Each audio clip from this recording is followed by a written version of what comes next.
What's going on, everybody? Welcome back to another day, another episode of The Daily Grind. I'm your host, 30NSG, and on today's show, we're going to be talking about the game industry's elephant. We're going to be watching Laura Fryer. She's got a new video out that came out 8 days ago, but, you know, I've been out of commission because I've been out of town and whatnot for the holidays, so we'll be covering that video. We're going to cover Indiana Jones was the second best-selling game in the U.S. in its debut week behind another Xbox property. And we're also going to talk about Indiana Jones and the Great Circle was successful enough that Disney reportedly picked up the phone and wants more. And we're also going to talk about, I got one more. We're going to talk about too many games released, busted, broken, and basically in early access. This year, it's time for it all to stop. So these are articles, these are videos, these are all things that we're going to watch and comment on. If you guys like what we do here, we do this Monday through Thursday from 10 o'clock in the morning. If you like it, hit that like button, hit that subscribe button. If you like to go above and beyond that, become a member as little as $5. What's going on, Eclipse, Roic, Sarge, Travis, Wonder Rose, Kylo, good morning. Hope everyone had a good holiday break, holiday Christmas, Hanukkah. Hanukkah's still going on. Change my, I don't know what's, hold on one second, let me change my, right, Hanukkah is still going on, right? Yeah, I think it is. Why can't I adjust my camera? There we go.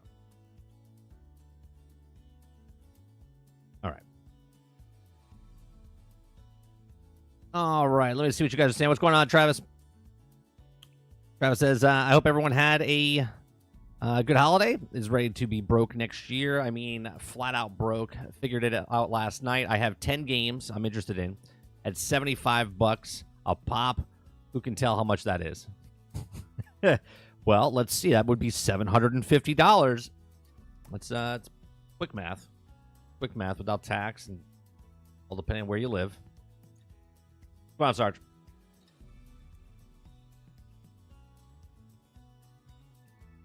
Did you book up the new toy yet? No, I didn't. No, I didn't. Oh, the new toy. Yeah, I have the new toy where I can do all these things. I have way more buttons, so now I can do this. Wait, yeah. You blew it! I don't have to go through like menus and different systems. I can do the face palm. We can do all the stuff. So yeah, Sarge got me a new Steam Deck with the with all the new, a lot more buttons. I had a small one. It was hard to go through all the stuff. So now we're gonna try to add more stuff like that throughout the show.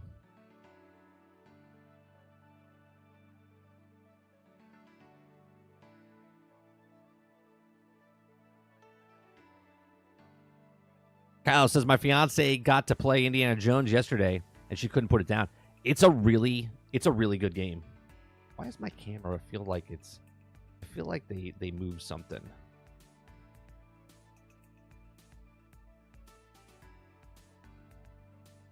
There we go. A really good game. Eclipse says there's only one game I plan on getting this year for full price, and that's Monster Hunter. I have a backlog of mofo, like a mofo. And I play that a lot stuff in the game. I'm right now. I'm content what I have. I'm probably not going to pick up Monster Hunter right off the bat. I'm playing Path of Exile 2, sorry. I'm playing Marvel Rivals, and I'm playing Brighter Shores. And then I'm sprinkling, like, playing Minecraft with my son, playing some old school Battlefront 2 Classic Collection with my son. We're playing a bunch of different games. So I don't think I need to worry about too many new games. I mean, obviously, as a content creator, I got to play new games, but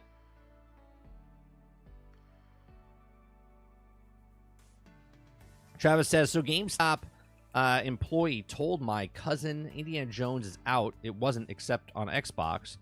He says, well, you can pre-order it on PlayStation 5. You couldn't, and you couldn't. This is who they have working there. Well, you know.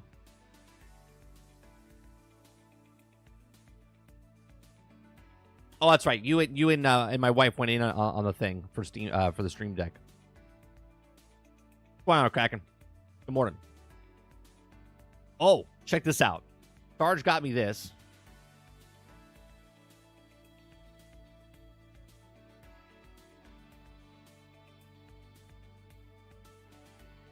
Okay, Sarge got me this.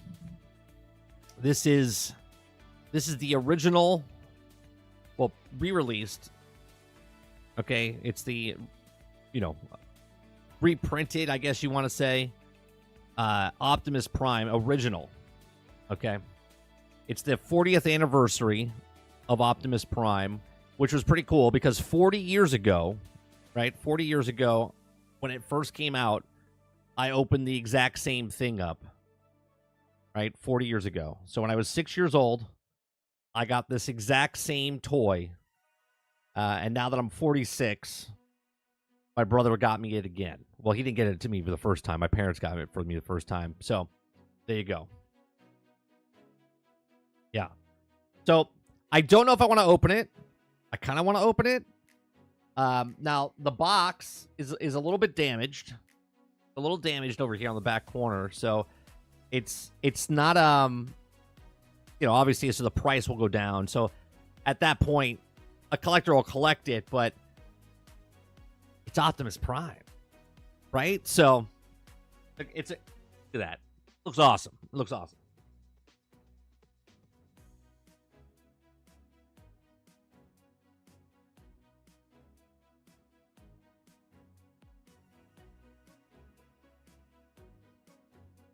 Yeah, so 40 years after I got the original, I got it again. Who wants it, those? So Santa was nice to me this year. Little maintenance to let you guys know. This week we're back to normal. We're back to normal as far as the morning show. Tonight we'll play some video games. Tomorrow night we will not be playing video games because tomorrow night is New Year's Eve. So because it's New Year's Eve tomorrow night, I usually do we do movie all day. So me and my wife we've always done this, but we will watch multiple movies. So we go to the theater, we'll rent a movie, we go out to dinner, and then we celebrate. So there's no show tomorrow night for New Year's Eve. So we have a show tonight, playing video games, and then we'll do it again on Wednesday night, shooting the shit with Sarge, and then Thursday night we're back for the January 2nd for the first episode, season 11, episode 423, I believe, for Generation X Gaming, the weekly podcast that goes over a few of the top stories in the past week. Travis says 40 years, you said, and you know what happened. What hadn't happened in the time come full circle, Reactivate still isn't out. Listen. Reactivate will come out. Now, I will say this, Travis. That's the game I'm looking forward to the most, personally, right? I'm not looking forward to Grand Theft Auto 6 as much as I am Transformers Reactivate. Now, if it doesn't come out this year, it doesn't come out this year. But that's the game that I'm looking forward to the most because I'm a Transformers guy. Altern says, I got myself some gifts too. I got the MetaQuest 3 and some Spider-Man Funko and the collector's edition of Spider-Man Into the Spider-Verse. Oh, nice. Nice.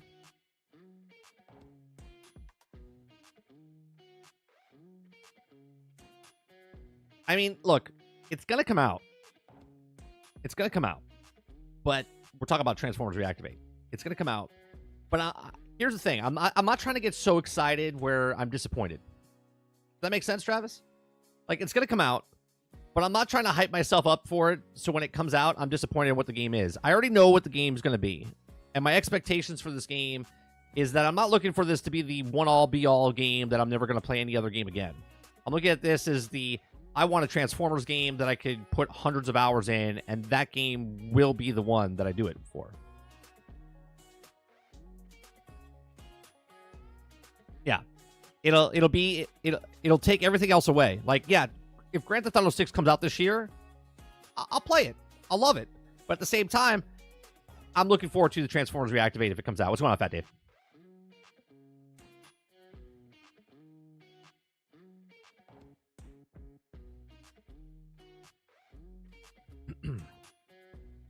Travis says, I mean, it's Warframe with Transformers.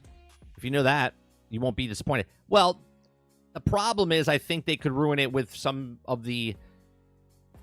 If it's too grindy or too expensive for the characters. You know what I mean? Like, as much as the first Descendant, and Mo will come in here and defend it because that's his most played game that he played. But my point is, the first Descendant kind of fell flat for me, right? I liked it. I thought it was good, right? I think it's very repetitive of what you're doing in that game. But as I said when we played the beta together, I said if Transformers Reactivate is First Descendant, if it is Warframe, but with Transformers, then it'll be a hit for me. You know what I mean? Because it could be a boring game for other people. It could be repetitive for other people, but because it's Transformers, it'll be a hit for me.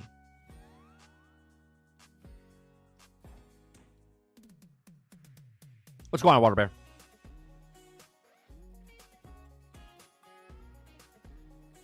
Water Bear says, so Reactivate is Path of Exile 2. That's all I've been playing. I put some time into it. I got 2 characters. I got one up to 22. I got one to... What's the sorcerer character up to? I think 7, 8, right? I don't... Here's my problem. I don't play a lot of the games that if I'm playing it on stream... I don't play it off stream because I don't want to not play it on stream because you guys will miss it, right? So I don't really play a lot. I don't really play a lot off stream. The only game I've been playing a lot off stream is Brighter Shores.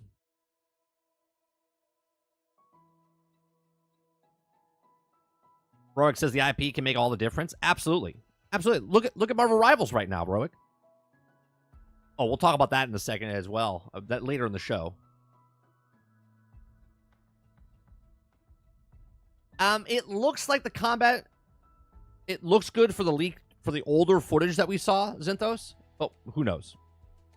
Who knows? Altern says, yeah, for me too. I left it mid-story. I think it was missing like 2 zones to finish the story, but it's also super flat. Microtransaction store was too much for me. And next on stinging drop rates. Yeah, the drop rates is what really, really took me away, Altern. And here's the thing. If the drop rates are the exact same in a game, let's say like Transformers Reactivate, I'll be a bit more lenient with it because I like the characters. I like the IP. I know nothing about the First Descendant, right?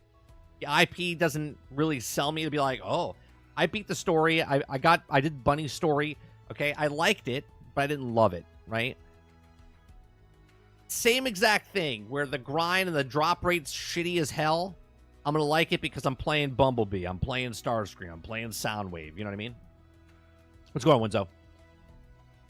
Seeing how the gaming is going with these companies, I think Nintendo with the Switch 2 is going to show the industry how to make a game about fun first and quality standards. We'll see. We'll see. A lot of rumors going around with the Switch 2 that it might be coming out in like March. They're going to announce it in March.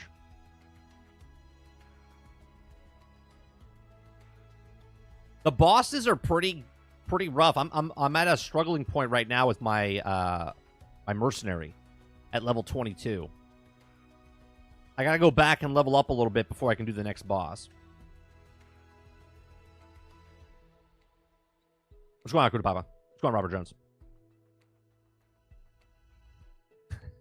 What's going on, Mo? Robert Jones says, speaking of Mo, you shall appear. Game Pass, Game Pass, Game Pass. That's all you have to do. You just mention. You just put them out in the ethos, and then you got it. Eclipse says, I love Path of Exile 2. Just need to fix the magic find. I'm getting tired of not finding anything. I have magic find.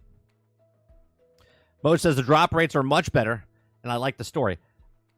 Well, I understand, but you see what I'm saying? Like, if the drop rates were good in the beginning, I'd still be playing.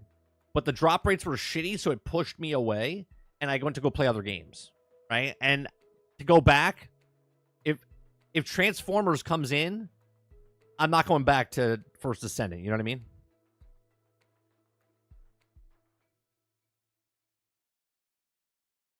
You know what? My camera is higher. No, I'm not sitting. I've been standing for over a year now. Z. No, we're standing.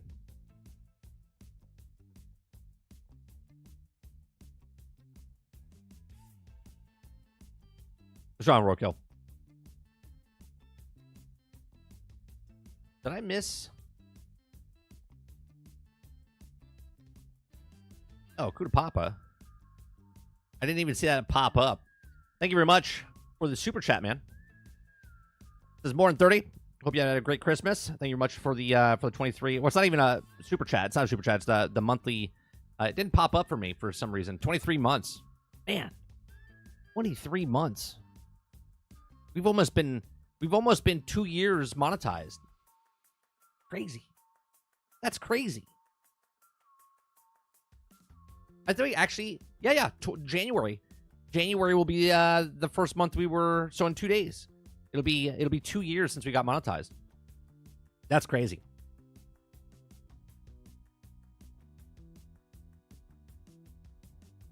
We'll talk about that in a bit, Dustin. What's going on? We're gonna get to these stories first, and then we're gonna talk about Marvel Rivals bots and stuff.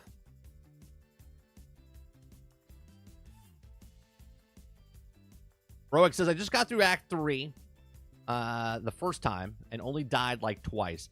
I wasn't dying at all. I died for stupidity for my mercenary. I fell asleep one of the first nights I started playing the game. I was super tired, and I died. And I died for one boss. That was twice. And then I just died again at level 22. So I died at like levels, I think it was like 7. And then I died at, I think, level 12. And then I didn't die at all until 22. And this one boss, he's the boss where I don't know the board. I'll be honest with you, but he's got like a laser and he has this explosion. But he puts this like these like yellow sparkly things on the ground, and then when it disappears, you have to roll into it because that's the only safe spot that you have when it explodes. And I can have full health, and he just one taps me, and I'm like, what? And I had him so close. I had maybe about an inch left of health bar, and I couldn't beat him. Oh wait, no, I did beat him. I just realized it. You can't beat him. He like disappears, and then it opens up the next board. Yeah, that's what it is. So I died once, went back in, got him. But then he disappeared. I got him down to a certain point, and then he just vanished. And then it opens up into this bigger area, but there's no boss fight there. So I don't know if it was broke or if that's the way it was supposed to be. I don't remember the boss's name. But I'm loving it. I'm loving Path of Exile. Maybe tonight we'll play that. I did get a code for a game to play. I got to play it before the 19th. I'll play Path of Exile tonight.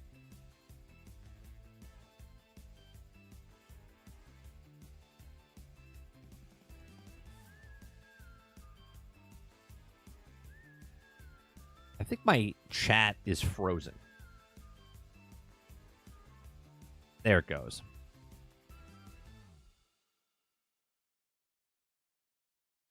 Roadkill says, I bought myself a badass samurai sword for Christmas. Nice. Is it the one from Assassin's Creed 2, which was the one from another game? Is that what it was? What's going on, Rodriguez?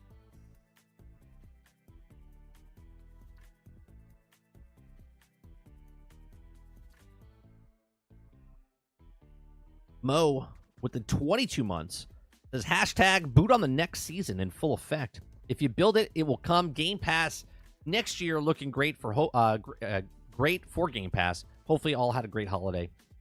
Happy New Year. Happy New Year to you. I think we had a good Christmas. I bought this thing for my son. We all like chipped in, right? The uncles, the grandparents, the parents. So I wanted to get. Let me show you what I wanted to get my son. Let me show you what I wanted to get my son. Right.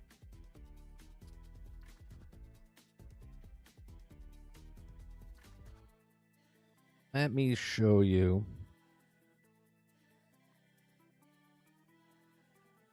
I wanted to get my son one of these things.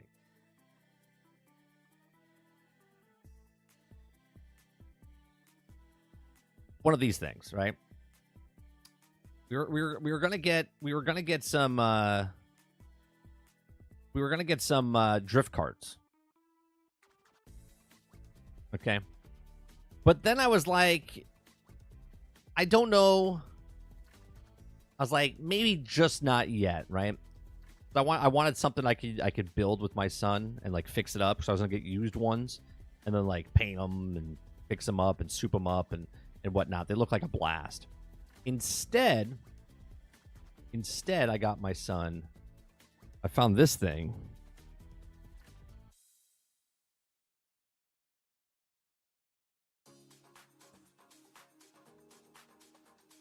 Hold on, let me show you. Where you can literally build anything you want. Right? And this is not a sponsor or anything, although I will take a sponsorship. You can build your own rides, okay? And you can build it where it's a pedal. You can build it with a motor. You can build it. You can change the thing in many different ways. So this is what I got my 10-year-old son instead. But like I said, the grandparents, the parents, we all went in on it. It's this European company that's making this device.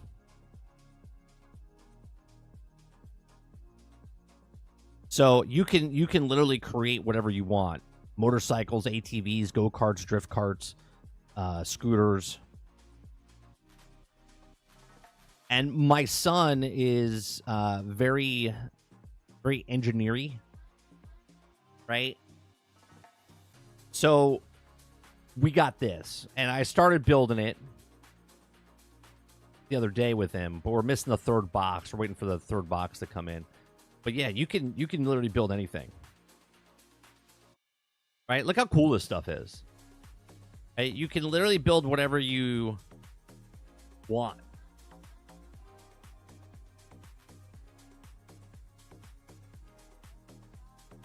Right? So, and you can use it for many different things, right? You can build it for whatever you want. Right? This kid built a fucking tractor.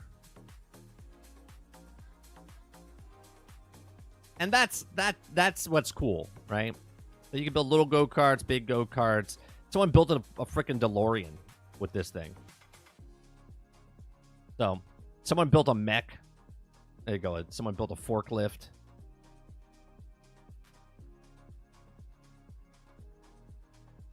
Well, you can't build a boat, but you can build on top of the standing board. So, that's what we got my son. He didn't ask for it because he didn't know it existed. And we're like, what do we get him? There's different ones. It ranges anywhere from like $400 all the way up to like $1,500.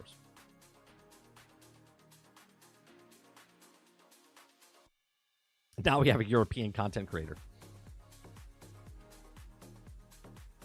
Oh, let me get you the book. Let me show you this thing.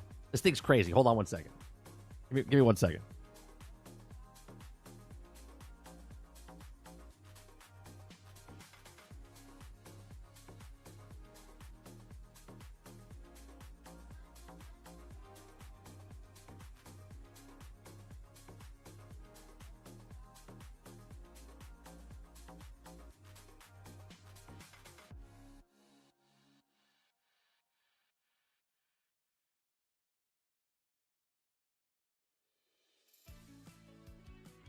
All right.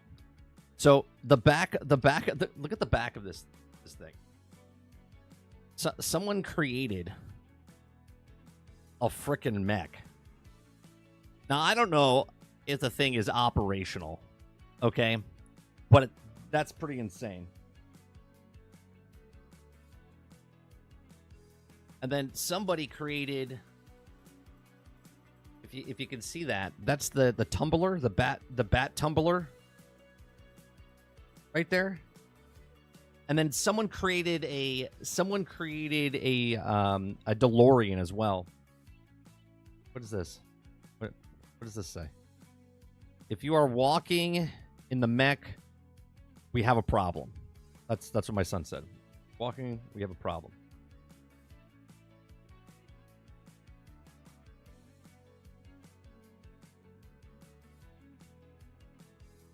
Yeah, someone created a is that Titanfall? Yeah, someone created the mech from Titanfall.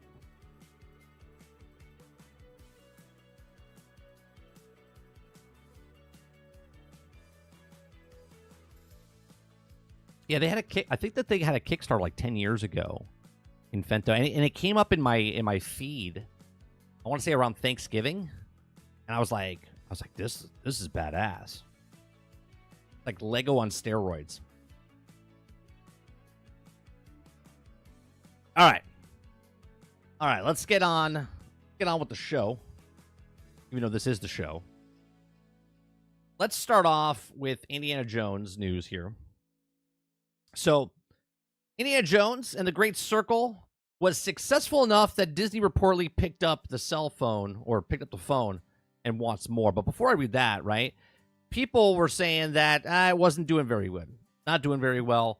So we'll read the first article, which is Indiana Jones was the second best-selling game in the U.S. in its debut week, behind another Xbox property. Now, I'm assuming that they're not going to tell us the actual sales numbers, because they never do, right? They just tell you, hey, it was number one, sort of like the movie's number one selling movie at the box office this weekend or whatever. So Indiana Jones and the Great Circle was only behind Call of Duty Black Ops 6 in its debut week in the U.S. Okay, we got some neat, extremely early data for one of the year's last big games. Usually, I'm eagerly waiting on once a month data drops. Okay, exclusive executive director Matt Piscatella. But every so often, he shares a bit more insight on what's going on week to week in the U.S. video game sales. Now, as shared on Monday, Bethesda Softworks and Machine Games, Indiana Jones: The Great Circle was the second best-selling game in dollar sales for its full debut week in ending of December 14th. Holding him firm to number one spot was, of course, Activision's Call of Duty Black Ops 6, another first-party Xbox title that launched a couple of months before.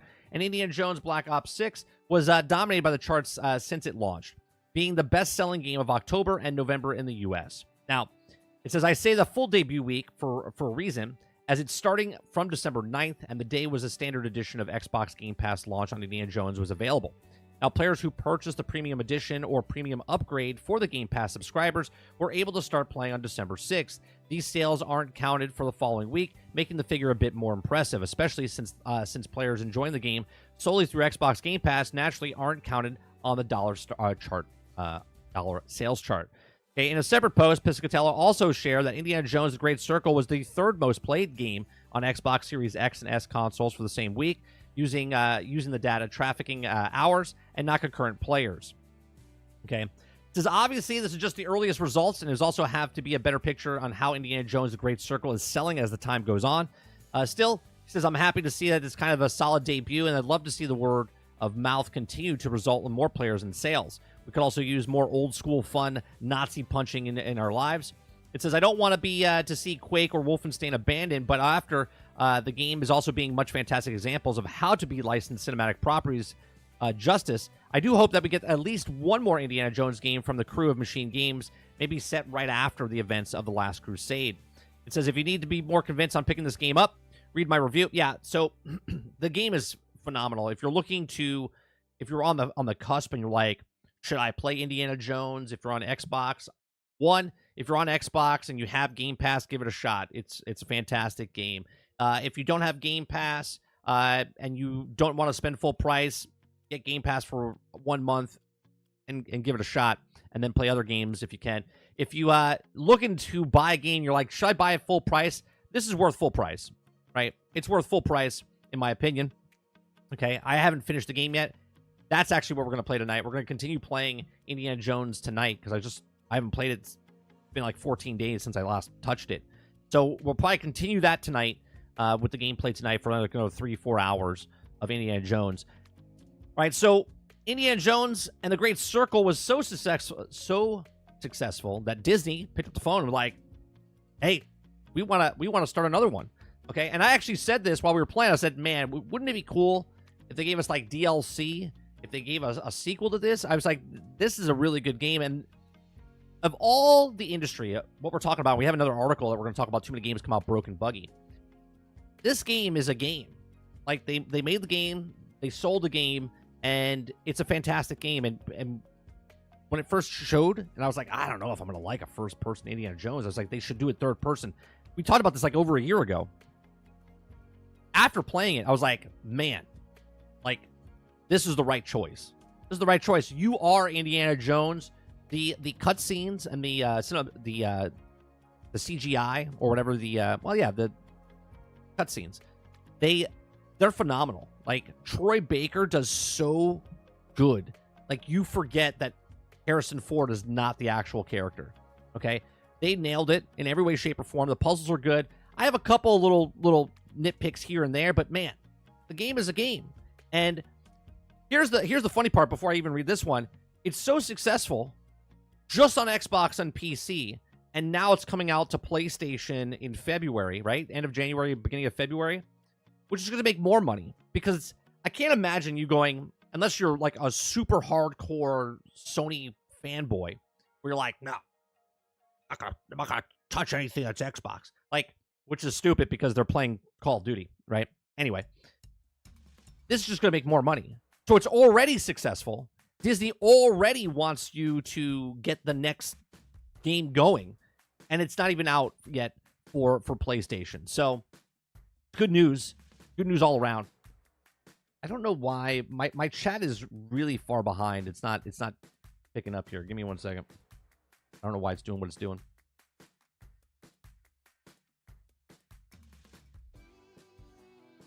There it goes.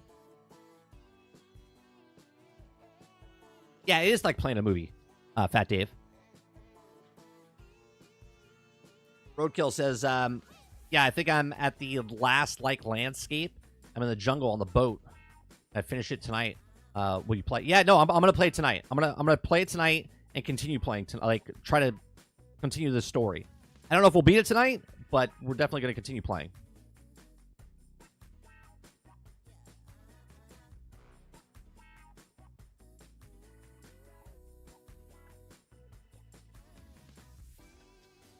Clip says, yeah, I could have worded it as it hasn't wait, where was that going? Worded hasn't come out one on PlayStation, so it can't play it. Not it hasn't come out yet. Right. Altered says, I mean, in February there's also a lot of games releasing as well. It'll be difficult. Yeah, but even if it doesn't come out, the main draw already came out, right? It's already successful. So when it comes out for PlayStation, people that buy it on PlayStation Altern will play it on PlayStation. If it goes away, people will buy it. It's out, right? Like, a game doesn't need to, it's a little weird. Like, when a movie comes out, it's out in all theaters and makes its money that weekend, right? You got to make like 80% of your money. That's what this is.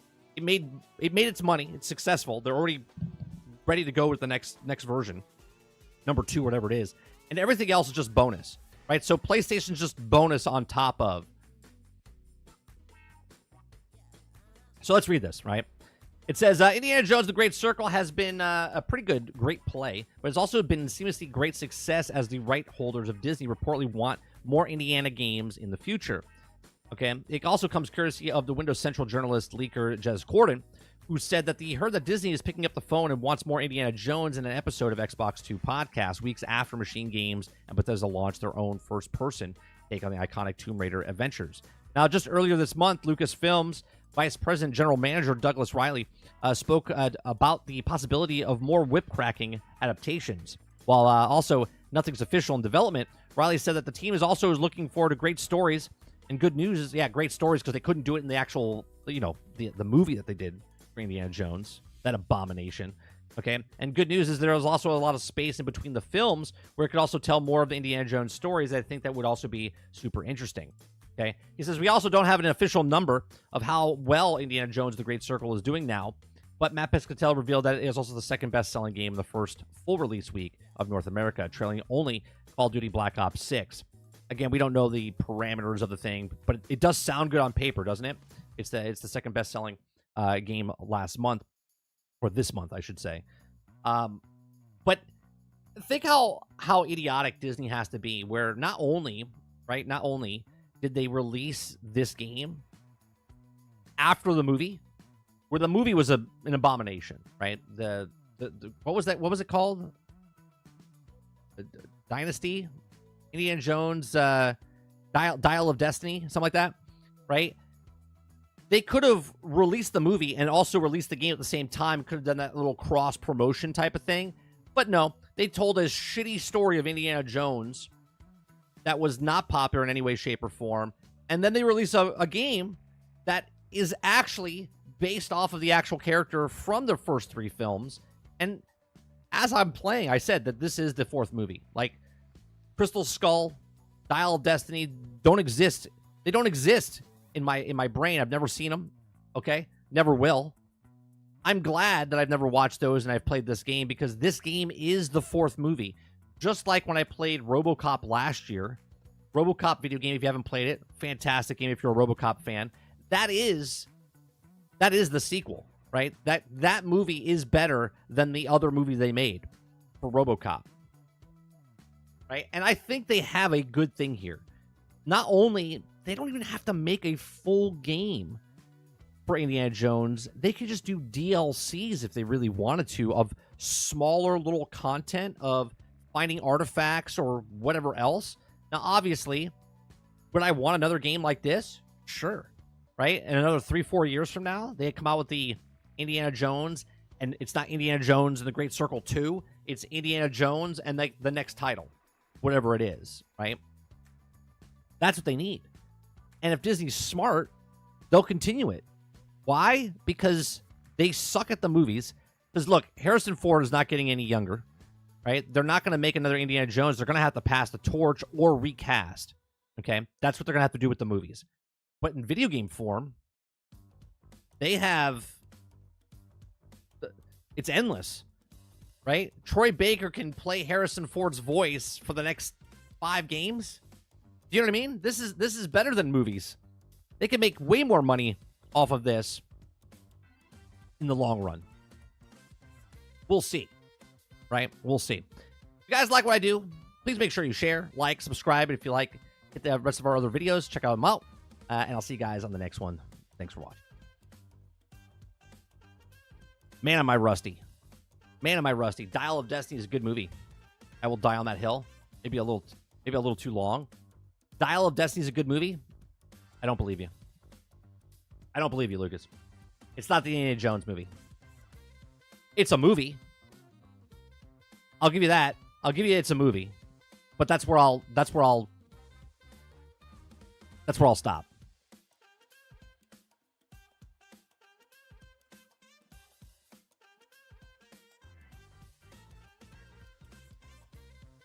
No, he didn't want to do them at all. He wanted... Dave, do you know that he want? Not only did he want Han Solo to die, he wanted Indiana Jones to die as well, because he doesn't want to play those characters.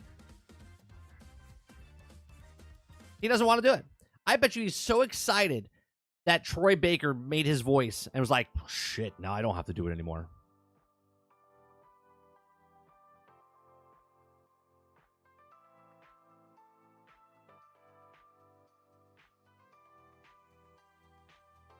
Altern says it's as good as a female remake of Ghostbusters. That movie doesn't exist for me either. I never watched it. I know of it, never watched it.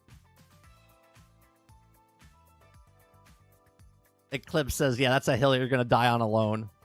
Hey, you gotta stay true what you like and just, stick with it.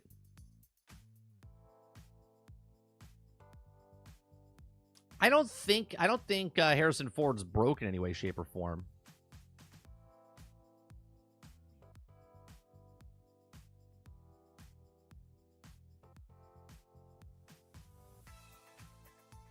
No, Melissa McCarthy, she's actually... It's funny that you bring this up, Travis. We're watching the current season of Murders in the Building. And Melissa McCarthy, right? That's who you're talking about. She plays a character in this, and I looked at my wife and said, this might be the last season that we watch. We're in episode 8, or no, 9. We just finished episode 8. We have 2 more episodes left. And she's in it, and I went, I think this is the last season. I think the show, which I love, the first 3 seasons, this season's been pretty mediocre as far as writing goes and whatnot. They brought way too many celebrities in. I don't like the story. I don't like what they're doing in the show. And she happens to be in it, which is funny. Well, you've already changed. You just changed, Lucas. Before, up here, you said it was a good movie, right? You said Dial of Destiny is a good movie. And now you just said, I swear nobody believes me, but it's okay. Oh, you're saying it's okay that no one believes you. I thought you said the movie was good, and now you're saying the movie's okay.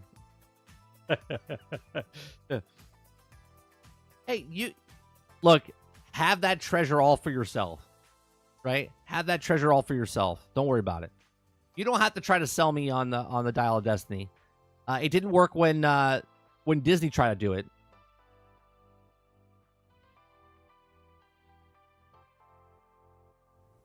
Oh, for sure, Kylo. So, like, can you come on stage? We'll pay you $100,000. He's like, all right, that's fine. Where do I have to go?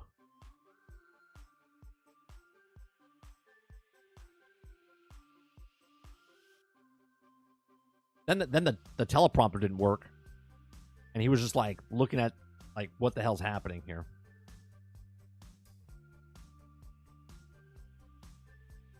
Travis says 30. Can I sell you on the trilogy with Rey as the only Jedi in the galaxy?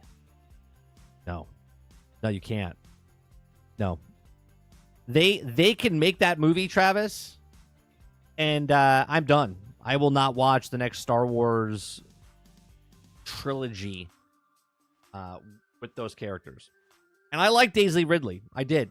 I liked her character, but I don't like Disney Star Wars where they brought it or what they're doing with it. Brought it. Took it.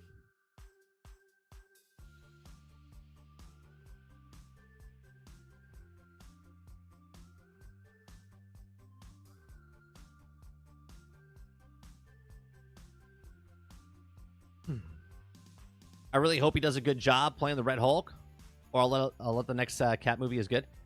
I'm not watching that either. The last movie that I saw in theaters for Marvel was Doctor Strange, Multiverse of Madness. That was it. Since that movie, I haven't watched one movie in theaters. All of them have come out into DVD or streaming service or whatever. They just okayed Black Panther 3. Not interested. Not interested.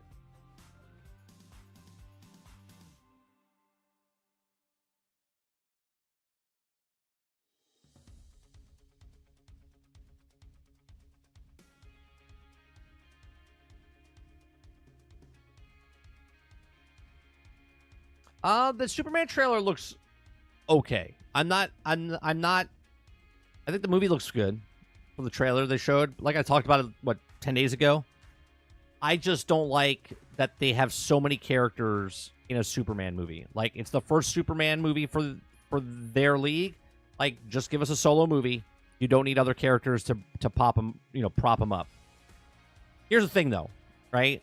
The Superman that we looked in the trailer is about hope. You would hope that that's what it's about.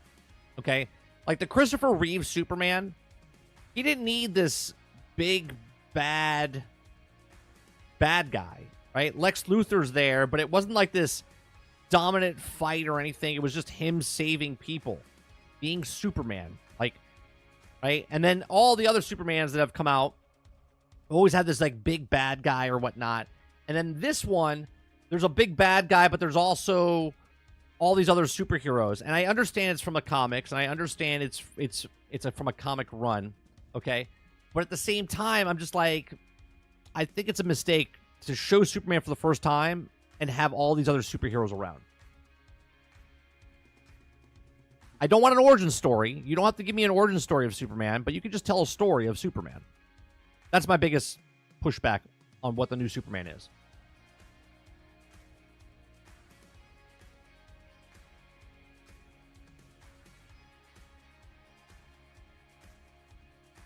Oh, absolutely, Roadkill. I totally get it. It's just that, I think too much in the pot. You know what I mean? Kylo says, so is Craven or Borderlands a bigger bust at the box office this year? I'm pretty sure. I have to look it up. But I'm pretty sure, Kylo, it's 100% Borderlands.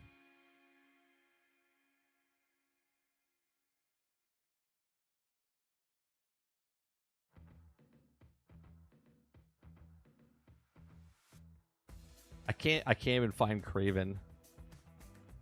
Wow. I mean, it's pretty bad. Craven the Hunter. Oh yeah, it's not even close. Here, I'll bring it up and show you the two difference.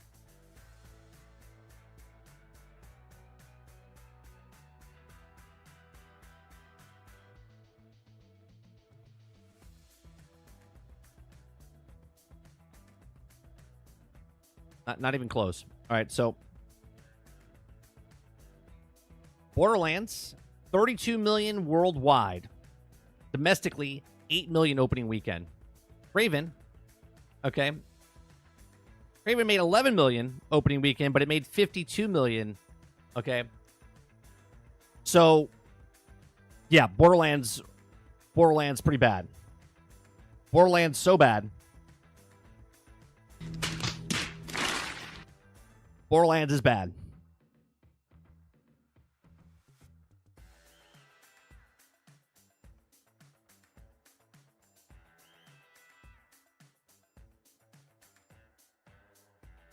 Travis says, what is the Borderlands movie of which you speak of? Yeah, that's right, Travis. We just kind of forget about it.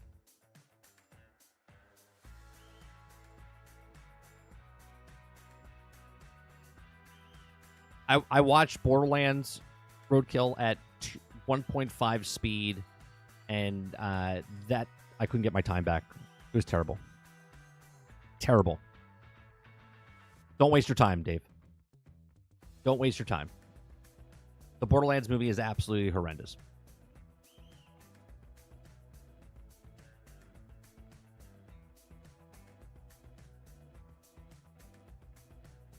We did the same thing, Kylo. We played the game for like an entire month.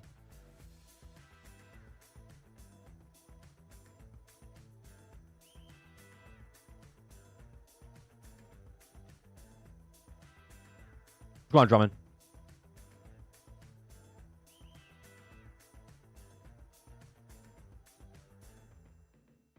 Drummond says, good morning, 30.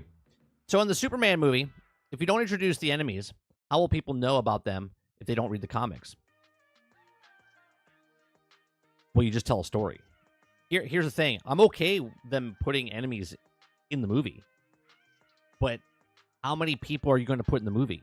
They literally made the Superman movie based on the trailer. We know nothing about the actual movie. Maybe they're in there for 10 seconds and that's it. Right? Maybe they showed nothing of the actual film. But they showed so many different enemies, friends, other superheroes in the trailer that I thought I was watching the Avengers. Do you know what I mean? And this is not a movie where they introduced all these other characters first on their standalone stuff. They just throw them out there in a Superman movie. It just seems very odd. Do you know why the formula worked so well for Marvel? Right? Because they didn't introduce Iron Man and the Avengers the first movie. They introduced Iron Man. Then they did Captain America. Then they did Thor. They introduced them separately with their other villains and stuff, and then they started weaving through all of them. If that's what they're doing.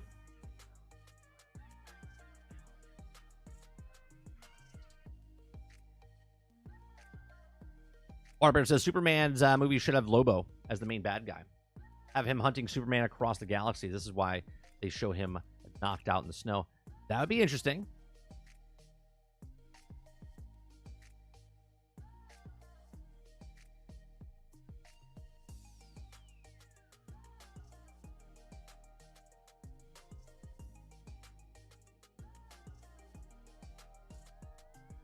They said that a while ago, like 2 weeks ago. What eclipse? I mean, Henry Cavill was a good Superman. It's just stupid they never did anything else with it. wasted it.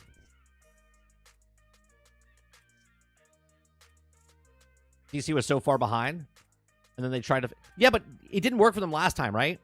They tried to put the cart before the horse. Instead of having they were doing it, right? They were like, let's do Aquaman, let's do this. No, they did a Justice League movie before they kind of established the rest of the crew. They rushed it. They rushed it.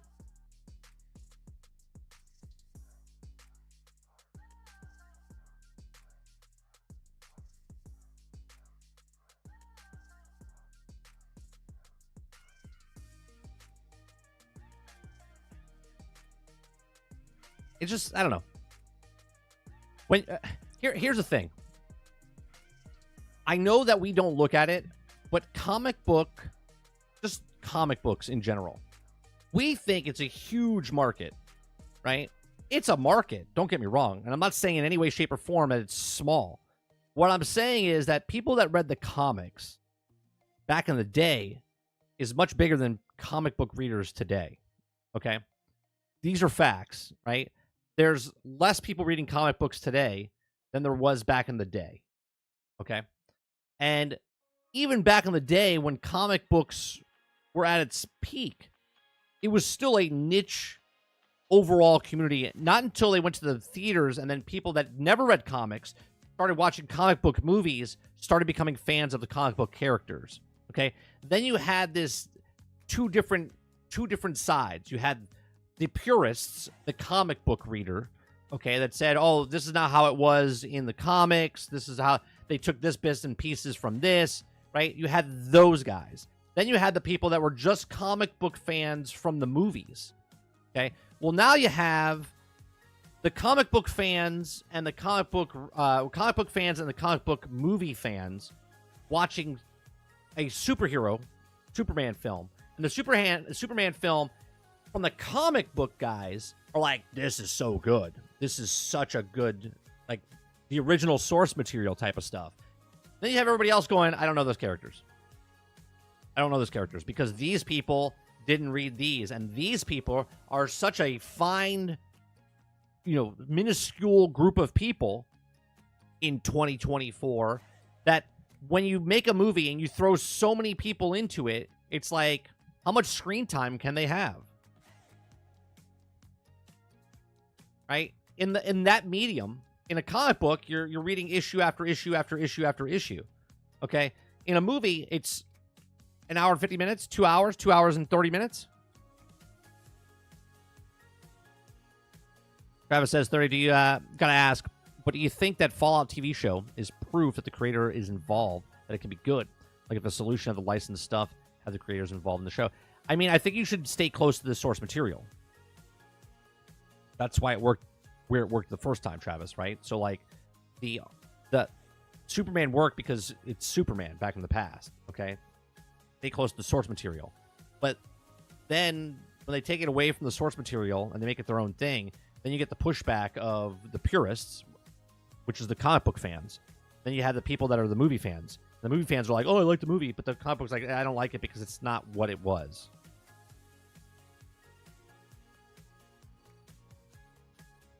It's exactly what's happening right now with the television shows, right? You have people that read the books, read the stuff, but if you played the game and you watched the show, you're like, it's not like the game. But if you read the book, you're like, oh, it's exactly like the movie The Witcher, the book, right? Same type of thing. But when you go away from the source material, you get Halo. When you stay with the source material, you get The Last of Us. You get Fallout.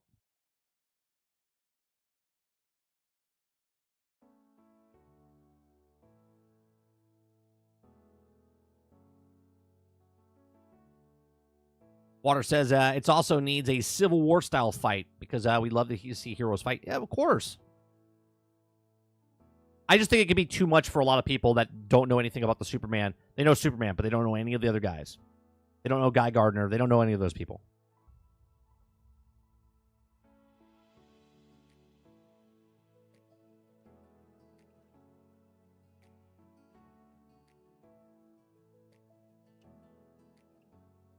Right, Eclipse, right? Eclipse says, I'm happy with the Green Lantern. He looks just like he should with the comic book accurate. Right.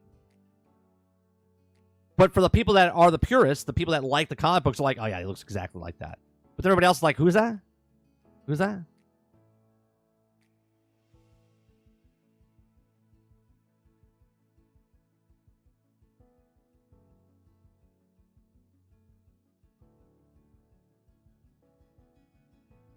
I don't know all the people that they showed in the trailer. I had to look up some of the guys. I'm more of a Marvel guy. I haven't read a DC comic probably in 25, 30 years. And when I read the comic books back in the day, they didn't have any of those characters that I followed. Do you know what I mean?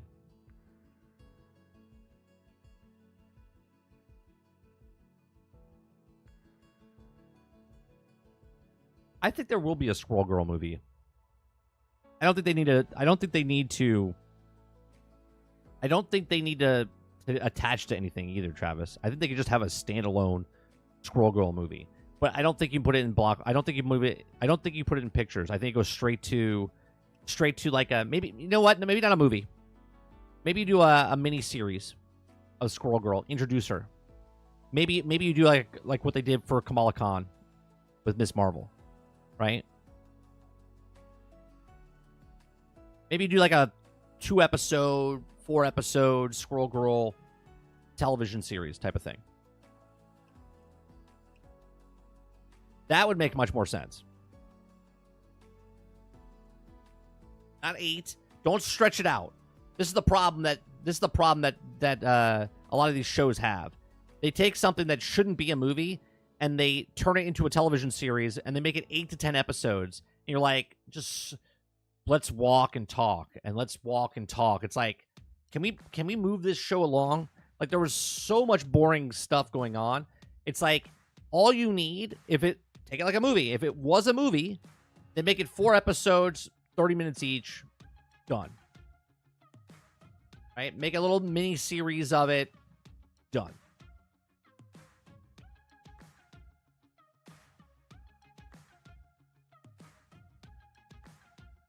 I haven't watched Creatures Commandos. I have not.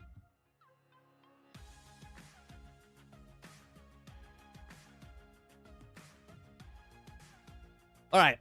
Let's go to the next topic here, which is, this is from PC Gamer. Okay. Too many games released busted, broken, and basically in early access this year. It's time for it to stop. And I just say, I haven't read this article. I saw the title and I went, what do you mean this year? It's been like that for half a decade now. Right? Longer than half a decade. Right? I've been streaming for a decade, and I've been bitching about broken, buggy, unfinished games for a good 8 of that. Okay? So for them to finally wake up and be like, well, it's this year, it's time for it to stop. No, it was time to stop years ago. You kept buying the broken, buggy, unfinished games. Okay? Just No Man's Sky has been out for 8 years.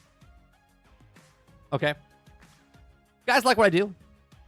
We do this Monday through Thursday from 10 o'clock in the morning until noon Eastern. We just cover news stories, have conversations, and that's what we do. All right? So, too many games released, busted, broken, and basically in early access. Okay? In early access this year, it's time for it to stop. Now, the money man are getting complacent in the incredibly online era. Okay? It says, in this era of comeback, No Man's Sky, Cyberpunk 2077, Fallout 76, on a list goes, games had god-awful launches, but pulled it back from the brink of overcourse patches, expansions. Okay, games have started out as a player replying PR disasters, end up beloved golden boys. In some cases, the studios behind them end up better reputation than they would have done it if they just released a functional game at the beginning.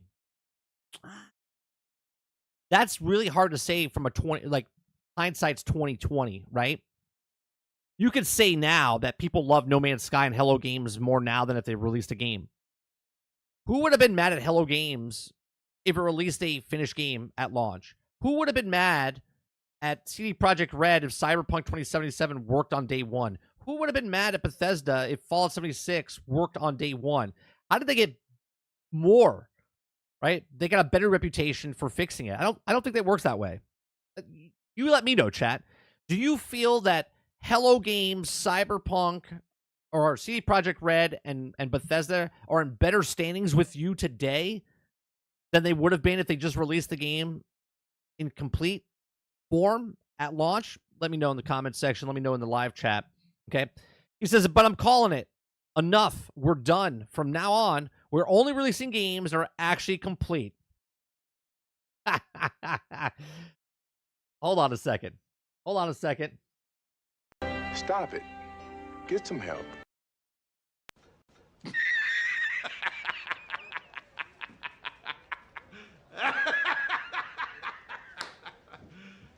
You serious? Ridiculous. Okay. And by we, I mean you. The imaginary publisher reading this. Okay. The whole phenomenon of becoming an alarming common with games both big and small releasing preterm, okay, or preterm, of having it brought up at snuff long enough to already drop $60 on them, $70 on them. Metal Gear Solid Master Collection Volume 1 became its always should have been last September. Nearly a year after the release of GTA Trilogy Definitive Edition began looking at GTA approximately a month ago. Will Star Wars Battlefront Classic Collection ever recover from probably one of the worst launches of all time? Okay, maybe with a few more patches, it's ever gets them. First of all, the worst launch of all time, we already know the answer goes to, drumroll please, Concord. Okay, it's not because of Star Wars Battlefront, right? Speaking of Star Wars, brace yourself for some kind of overhaul Star Wars Outlaws under the new director. On it goes, gradually becoming unpalatably new norm. Okay, it says fixer-uppers.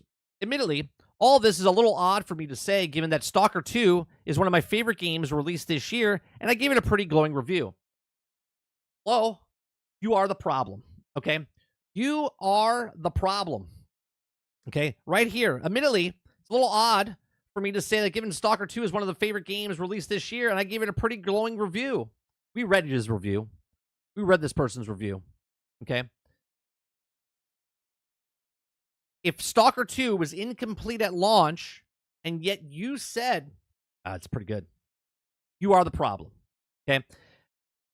He said, hell, I stand by it. Stalker 2 is great, and it was never as bad as some of the games I mentioned above, even in the buggiest pre-day one patch form. Okay, but the fact objectively that the game could have used more time to cook.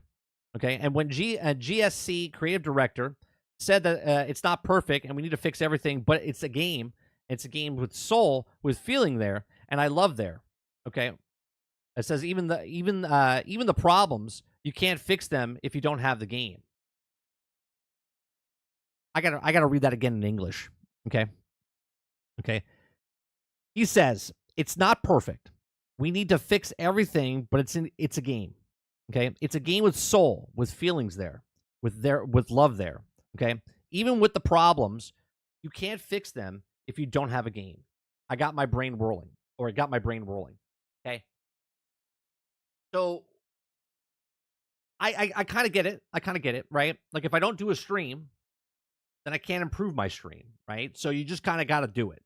Okay, and I get that. But here's the thing. My content is 100% free. 100% free, right? People want to watch me, they watch me. They don't have to donate in any way, shape, or form. I go live. You like it. I improve every single day. Maybe I get worse every single day, but I do it. Okay? The problem with this is if you had to pay every day to see my stream, every day, you had to pay $1, $5 to see my stream. And yet I didn't fix anything. I didn't get better, right? That would be a problem. Be like, well, every day you come in and the audio is broke, and every day you come in and the camera looks like shit. Be like, yeah, but if I didn't go live, then I wouldn't be able to fix it. Like, what are we talking about? Yeah, you have a game, but your game is broke, buggy, and unfinished. So why don't you just keep it for a little bit longer, okay? And then fix it behind the scenes when someone didn't pay $70 to get the game. Okay, let's continue here. He says, I don't mean I put in particular on blast. Okay, the studio is better justification for the undercooked game than any other in history. But her statement inadvertently man, I can't read today. But her statement inadvertently crystallizes the statement and has become all too common amongst game executives. We live in an online age on PC. Pretty much every single thing you play comes from digital storefronts, and even consoles have reached the point of where physical disk drives are sold as strange, visceral add-ons rather than the center stage of the whole experience. It's easier than ever to push a game out the door earlier in order to catch the particularly lucrative sales window, putting executive pay packets and shareholder value ahead of the devs and the players, and only fixing the whole thing in post. Okay, and that right there is the major problem, right? The executives want to make their money back, but they don't want to give you a good product. And this even goes even bigger, okay? This even goes bigger because if there's competition, okay, when you have a competition, look at what's happening right now with Overwatch 2 and Marvel Rivals, okay? Because there's competition, people are pushing back at that this is a problem. But Overwatch has got to start making a better game. Blizzard has to start making a better game, right? Not nickel and diming you slowly over the next 9 months. Now they have direct competition. They have to become better, okay? When you don't have competition, you could take your sweet ass time, okay? When you make all your money up front from pre-orders from a game that you make look flashy and great, looking at you, Cyberpunk, okay? When you make all your money up front, you can take your sweet ass time fixing those things because it doesn't matter if those people leave, okay? Because you made your money up front, okay? Sure, the stock prices and stuff took a hit, but people forget. We're like goldfish brains, and they'll forget about it, majority, and they'll be like, oh, I'll go watch The Witcher television show. They make money off advertisers. They'll go do something else. A new book comes out. The next game comes out. The DLC comes out. Everything's forgiven. Okay? People have short-term memories. Okay? So imagine how tempting that would be to bean counters that the bottom line men of the world in the area where games are mostly unsustainably expensive, sprawling than ever. Imagine how tempting it has already been. We're all familiar with how the Cyberpunk 2077 story and pushed out against the protests of developers by exclusives hoping to capitalize on players double dipping across the console generation. Similar, MGS Masterclass Collection, okay, and GTA Definitive Edition both got pushed out at hit autumn releases and coincide with the milestone anniversaries. Even GSC CEO admitted that shipping the game in time for the Black Friday Christmas sales window factored in to the studio's calculations. Of course it did. Okay, of course it did. They're like, oh, people just like spending money. Oh, they like this. Brands sell, IP sell. So that's exactly what they did. Okay, it ain't the devs. No one wants their name on a busted game, and no one wants the endless social media harassment that comes with it and the head honchos. They're confident that, or they're confident that hey, if we make a team take a wrench to the thing after it comes out, then we can also have a cake and eat it too, releasing the most lucrative possible moment while they're still getting decent games at the end of the run, calling early accessification of everything. Okay, it only can go on for so long, because I think no, I don't mean it that some starry-eyed Shirley capitalist and see sense kind of way. I just mean that the only putting out broken games for so long before whatever trust was left crumbles completely. Yeah, the goodwill that I've always talked about, right? The goodwill of these companies, right? We were just talking about Marvel. The goodwill of Marvel is completely gone for me. The goodwill of Disney is completely gone for me, right? I'm not going to the theater to watch their movies anymore. I'm waiting for their movies to come out on DVD, or I'm waiting their movies to come out on a streaming service because I don't want to go see the Marvel films in theaters anymore. Okay. So I'm calling for a two-pronged approach. You and me, we're teaming up to keep the wells of our pockets until the games, especially games for mega huge publishers, prove that they've entered the world into a less than on fire state, and the devs. The devs have gotten a unionized support one of another to give themselves tools to power the need to push back to absurd demands from the suits.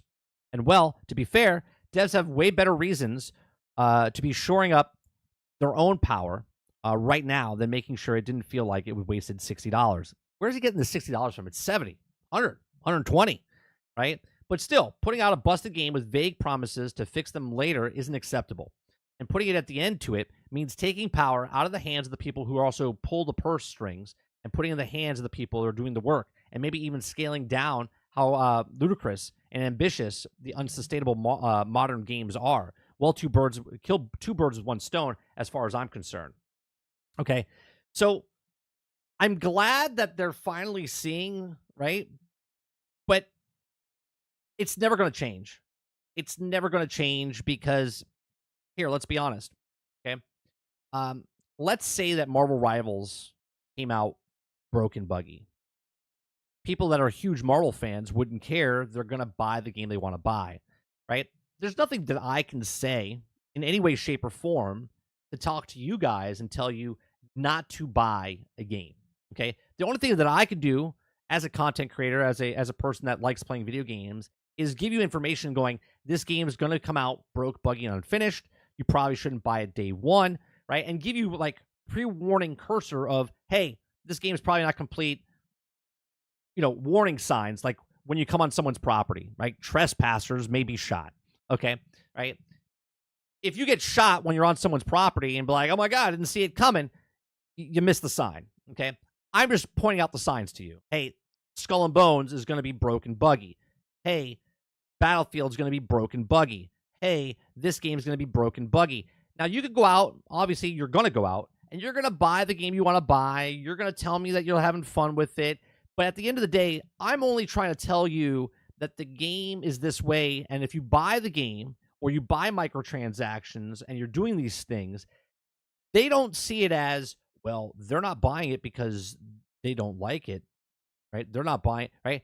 They look at it and go, anyone that didn't buy it, didn't buy it. Anyone that bought it, that's the market, right? All the suckers that we got to pay $120 for early access, that's the money, right? Why do you think they charge $120? Because they know a percentage of people are going to buy it, and that'll cover the people that don't buy it on day one. Okay. Why do you think they're pushing it to the $18 business model? Because they know that you can't complain because you're not, even if the game comes out broke at $18, there's other games for you to play on the service. You're not buying the game, you're paying for the service. Okay. And this is why they're doing what they're doing. Okay. So this is going to keep happening. Games are going to come out broke, buggy, and unfinished even more. Because why? Well, there's a microtransaction store. There's a battle pass. There's a season pass. There's an early access to these things where they can make that money back from people that are not going to get the game early access, but they'll get the person that pays $30. Game comes out on Friday, but releasing it on Tuesday. They made half the price of the game just to get 3-day early access, even though this person doesn't own the game on Game Pass, right? They get it on 3 days early for half the price of the game. Or they pay $120 and they get it 5 days early access on Ubisoft Plus or EA Play or whatever it is. Whatever it is. Okay. And that is the fundamental problem. The only way this gets fixed is one, workers, which will never happen. Because if you're a developer and the developer says, well, I'm not going to work on this. I don't want to put my name on this piece of shit. They're like, all right, see you later, Mike. We're going to bring someone else in. There's the tissue, right? You pull the tissue out and then the next tissue's there. Okay. So the developers are the actual devs. They're not going to have any say on it. It's got to be a really specific situation where they stand or go on strike or something to like withhold that power. They don't have any power. The power is, hey, you do what I tell you because we're the suits. We pay your salary. You want your money? Well, you're going to make the game that we want to tell you. You're going to release it when we tell you. Okay. And the consumers, we're never going to bend because the people, they don't need everyone to buy the game. They just need a small percentage, right? 20% makes 80%. They just need that 20%. So if they can get 20% of the population to buy a game, now there are games that are just failing, okay? But they're failing for other reasons, okay? I mentioned Concord earlier, right? Concord didn't fail because it was a broke, buggy game, right? It failed because of the DEI. It failed because of the $40. It failed because of coming into a saturated market, right? Failguard didn't fail because it was a broken, buggy game, right? It was a very stable game. It was actually a very good, it was complete game. It failed because of all the other things in that circumstances, okay? So games that are failing are not because they're broken, buggy. Right? You see this? Like games that are coming out that are actually done are failing, and games that are broke, buggy, and unfinished are succeeding, right? And that should scare you because it's not about what people care about if they're broke or buggy. They just want to be entertained, okay? And as long as they're being entertained, they'll give you time. They'll be like, yeah, a day 1 patch, week 1 patch, 1 month patch, 6-month patch, right? They don't care. As long as they can get your money up front, they don't care if you like the game or dislike the game. They just need you to pay for the game up front. But these are just my thoughts. Let me know yours in the comment section down below. Please make sure you share, like, subscribe, and I'll see you guys on the next one. Thanks for watching.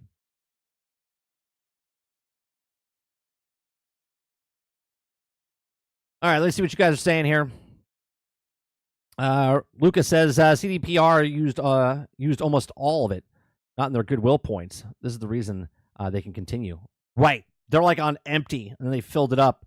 And that expansion they came out with won a lot of goodwill points back.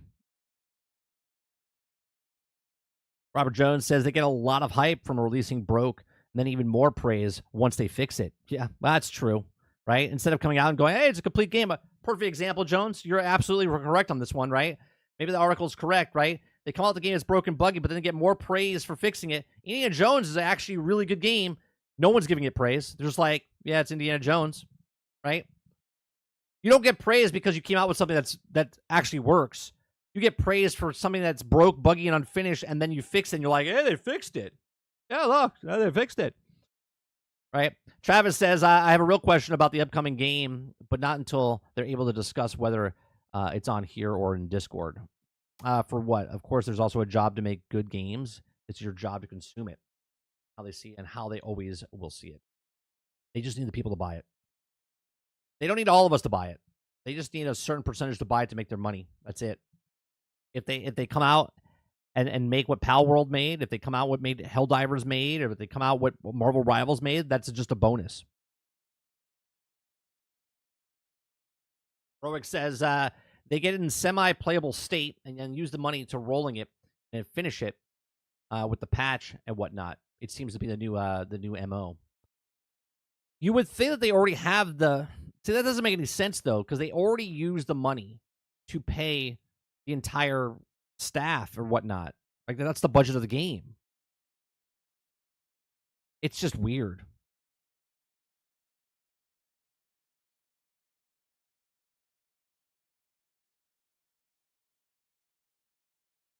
Alternate is right. Travis, stop doing what you're doing. Apparently, you did not follow. At the beginning, Cyberpunk was supposed to have a multiplayer and 2 DLCs. Roadkill says, how do you get into the rank play in Marvels? How do you get into rank play? You just go into competitive. Competitive is the rank.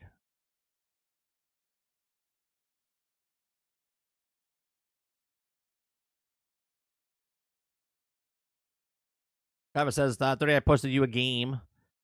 I posted you a game that I have a question about. And my question is, how can they say it's an award-winning game if it's not out yet? Doesn't make any sense to me. Well, when a movie wins, I don't know how it does in the video games, Travis, but I know for like for movies, you can submit movies to film festivals and stuff, and it can win awards before it even comes out in the main thing. I don't know how it works in video games, but I'm assuming it could be submitted into certain I don't want to say award shows. It could be submitted to indie areas. You know what I mean? Let me see what game you're talking about.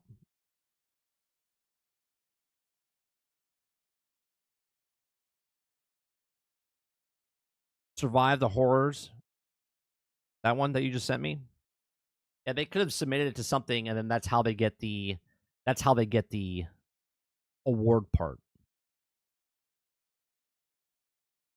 Dustin says, I'm enjoying the half-baked games. Sure. Yeah. I mean, like I said, Dustin, I can go outside and play in the cow turds in my field. It's still shit, though, right? But not going to stop you from having fun, right? Sarge says, the funny part is that the gaming industry actually thinks I need the game on day one. It's priceless. Well, there's an article that that Krebsy posted in our Discord. Let me bring it up. Well, I'm not going to read it, but 19,000 games. 19,000 games were released to Steam in 2024. 19,000.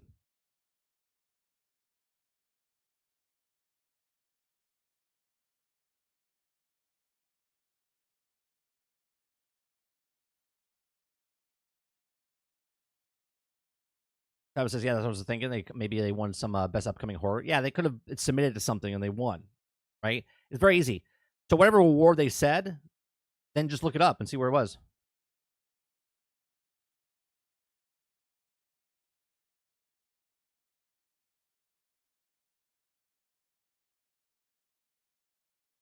Hmm. 19,000 number of employees Ubisoft has. So each employee made a game, right? 19,000. Now, obviously, a lot of those games you're never going to play, you're never going to see, you're never even going to hear. But the fact that 19,000 games, just think about that. Like, how many games are you going to buy out of the 19,000, right? Unless you're Dustin, where he'll buy 18,998 games, okay? Everybody else, maybe 5, maybe 10.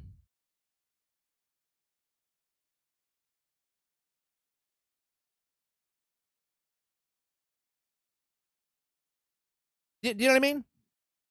Like you're not gonna even if you played all those games, you bought and played all those games. Okay, how much time are you gonna spend? Let's just say you give each game 10 minutes. Right, it would take you years to complete that.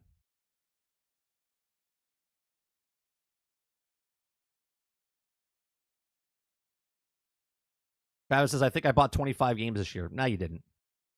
No, your cousin, your sisters, your neighbor, your best friend's cousin. They bought you games, Travis. I don't think you bought the games.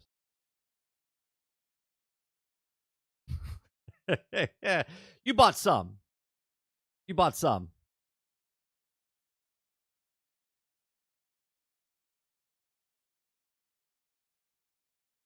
You bought 25 games yourself? I don't believe it, Travis. I don't believe it. I believe more that Dustin bought 25 games this week than I would believe that you paid for 25 games yourself. I'm sorry. Every time a new game came out, every single time in chat, any brand new game that came out, you're like, hey, my cousin picked that up for me. My neighbor picked that up for me. Someone picked it up for me. Blockbuster games, AAA games.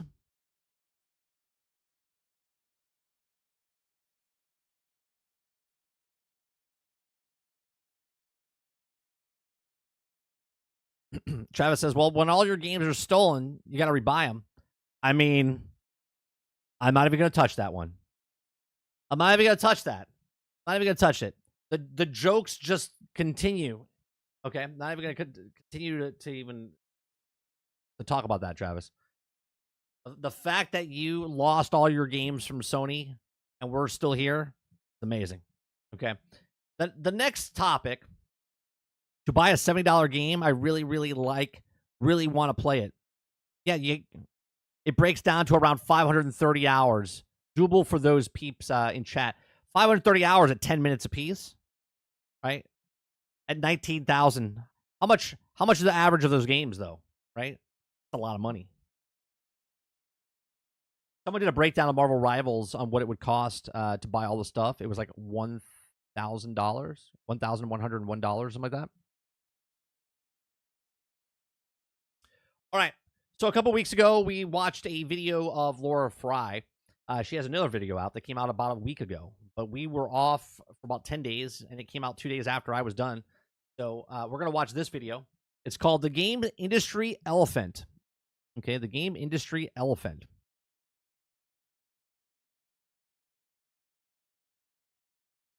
All right, so that's what we're going to watch here. Let's make sure. And all the descriptions are in the down below. So make sure you go check out the channel. She's blown up. I think she had 30,000 subscribers, and now she's at 44. So just in 10 days, 10,000, 14,000, something like that. Last time we saw her. So making good content. So let's check this out.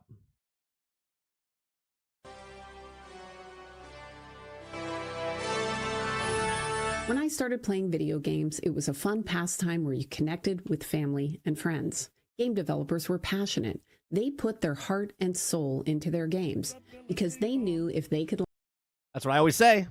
Make a game, sell a game. And what that make a game part means is put your heart and soul, whatever you want to put in the game. Doesn't matter if it's political, doesn't matter what it is. Know what you want to make, put yourself behind it, and then sell that game. Land a hit, they could do it again.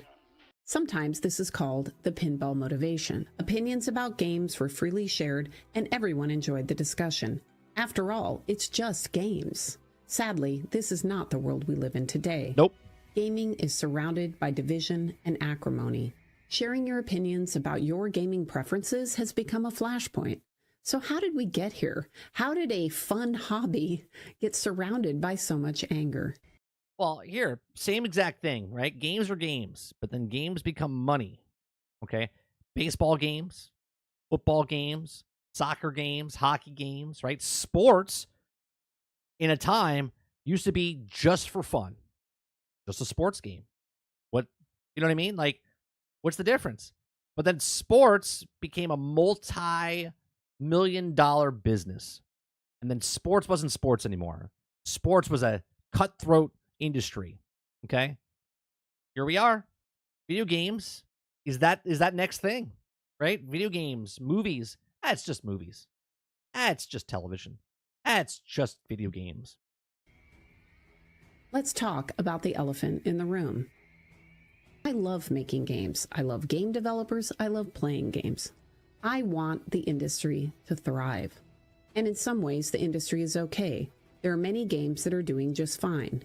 But as many of you have pointed out, we also have a culture war raging around gaming, and it's destroying some of our favorite franchises and studios. Path of Exile 2 is already one of the most popular Steam games ever. For several reasons we are here today, and like many things, what you'll find at the heart is a series of small steps by good people with a few bad actors mixed in. If you look back in gaming history, you will find that controversial content is not new. No, controversial content has always been there, right? Political stuff has always been in video games. It's just that the barometer, the temperature in video games in the world is completely different now, right? Now we have the DEI type of thing. That's always been in games, right? The inclusiveness and stuff like that, it's always been in. Political stuff has always been in video games. It's just when you get down on your knees and go on the grass, you're going to find the problems if you're looking for them. Games have always had strong narratives. Yep. This is because games start as ideas that are eventually translated into digital form. Teams start by gathering reference material from the world around them to help define what is in their mind. Here's Edge. Man, I haven't played that game in a long time. That was a cool game. That was an interesting game. First-person parkour game. It was actually pretty cool. They pull from the lore of a franchise, sometimes history, current events, movies, other games. This game actually changed a lot of what's happening in the video game industry today. When you do the puzzles like Uncharted and stuff like that, where they made it where like you could do the runs with this because of the different colors, and you knew where the jump was. And now when you go in the game, they have this little, oh, I see the yellow, I see the lines, I see whatever. That's the path you have to take. Games are creative dialogue on what has been and what might be, and reference material has a narrative. It has a perspective. It's easy to see this if you read a history book, because you will hear wildly different opinions on what happened based on where you grew up. Game developers naturally end up Good Papa says, 30, have you been seeing the Sony guy who've been blowing up on X and YouTube because of his opinions? Oh, you're talking about the, was he the Australian guy or Austrian guy who his wife bought him a Xbox and now he likes it? Talk about that guy, Good Papa? exploring themes and ideas based on what inspires them. And I would argue that's a good thing. Developers should be exploring and innovating, but they need to understand where they are. They need to understand their risk. Because even though strong narratives in games hasn't changed, what appeals to the broadest audience possible has narrowed. Now, I want to listen to that again. I want to listen to that again because as a business, right, we talked about this. We used food analogies. We used a bunch of stuff before, right? Like if you're trying to get the broadest audience into your baseball stadium, right? You're a baseball owner. You want people in your park. You can't have high ticket prices, right? Because you're getting a small niche. You want the broadest audience possible, so you lower your ticket prices, right? You get those people in, okay? That's what you're looking for in like sports, in the food industry, like a donut shop. Okay, a donut shop, they make a bunch of different types of donuts, but everyone's coming there for like the glaze, the chocolate glaze, the regular glazed donuts, right? That's what they make the most of, right? And then they put the specialty ones in there, because if they just made the specialty ones, they wouldn't have that much business because people wouldn't like them. Okay, with gaming, you're looking for a specific person to play your game. Dark Souls from Soft had specific people in mind when they were looking for games, but then they wanted to make more money. So then they made a broader audience, and the broader audience was the game that they made for Elden Ring. And Elden Ring blew up 5 times of any of their other sales because of that. Okay? It's easy to alienate large groups of people if expectations aren't met. And this is what I think happened with Dragon Age. They made an expensive game that didn't appeal to a large part of their current fan base. Now, that's a mistake, okay, I think, that she's bringing up, is because I think she's 100% correct here. They decided, and as I said in the very beginning of this video, I said, make a game, sell a game. Whatever you want to make that game, make that game. But don't look back at us and be like, well, this game didn't sell because of you. No. It didn't sell because of you, the developer. You decided that you wanted a specific type of person to bring into your game. And the rest of the people that played all your other Dragon Age games, you wanted to shun those people out because of your choices. Got to stand by you, right? It's lonely on the hill when you want to die on the hill alone, as Lucas said earlier, right? He likes the Indiana Jones Dial of Destiny, right? It's a good movie. And Eclipse said, you die on that hill alone, okay? But if that's what you like, then stay true to what you are. And if the developers came out and like, I don't know why this failed. It failed because you guys are bigots or misogynistic. Nope, that's not why it failed. You chose to make this game a specific group of people, and it didn't work out. That was your choice. You made a game. You sold a game. The game wasn't broke. The game wasn't buggy. The game wasn't any shape like that, right? It was just what you wanted to make, and it didn't succeed. You should be proud of that. You should be proud that you made the game that you wanted to make, but it didn't succeed. And that's just the risk that you're going to take with anything that you do in life. They made an expensive game that didn't appeal to a large part of their current fan base. That means they lost sales, and now they have to go out and acquire new fans if they want to make their money back, or at least make enough money so that EA lets them make another game. For me, it's been interesting to watch this change in the industry. Game publishers used to put in extra effort to avoid offending people. They wanted to make games that would appeal to the broadest possible audience. Of course they wanted to, because they wanted to make the most money as possible. And if you make it for a broader audience, more people would buy your game. More people buy your game, then you could make the game that you wanted to make next, or a sequel, right? Audience. Microsoft, for example, was very risk averse. I remember when Terminal Reality was doing the second version of their game Fury Cubed, and they wanted to call it Hellbender. Well, marketing was upset. They were worried that putting the word hell in the name of a game next to the Microsoft logo was going to damage the brand. Just as simple as that, right? Putting the word hell next to it, like, people think that we're devil worshippers or something. You know what I mean? Like, exactly it. And it still works to this day. Anytime you put something behind your name, people are like, it usually doesn't do well, right? Right? It's just true, right? And so that team. And I've dealt with this in the film industry as well. People don't like certain names or certain things because, how do I put this? Most people don't even look at what she's saying, right? The broader audience doesn't look at it and go, oh, there's hell? I can't buy that game because it's got hell in it, right? Most people don't look at that, right? But Microsoft wants to go out to the broadest audience.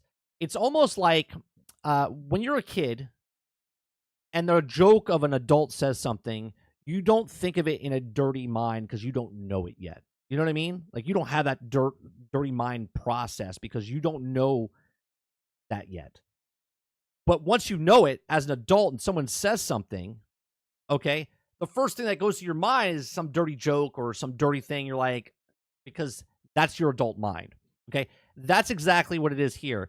most of these people that have played video games wouldn't even blink an eye. Okay, wouldn't even blink an eye. But the adults in the room are like, yeah, no, you can't say hell. Can't say hell. That's going to offend some people. Had to go to Bill Gates in order to get approval. I experienced this caution personally when I was producing the game Fighter Ace. I was asked to demo it at a Microsoft shareholders meeting. During rehearsal, I said that I was going to jump in the game and shoot down some people. Everyone freaked out. Because you were going to shoot down some people. Even though in context, you're talking about just the video game, right? Everyone's like, oh, the suits are like, oh, you can't. You're not actually going to shoot people. Executives thought that language was too edgy for Microsoft shareholders, and instead they asked me to say I was shooting at targets. Then there was that time we were in the final days of making Deadly Tide and someone noticed there was a problem. You see, if you slow this down and you look closely, you'll find that New Zealand was just left off the world map. Okay. Of course, Microsoft New Zealand noticed and asked us to fix the problem. But after a lengthy discussion, the team decided to pass. They didn't think people would notice, and if they did...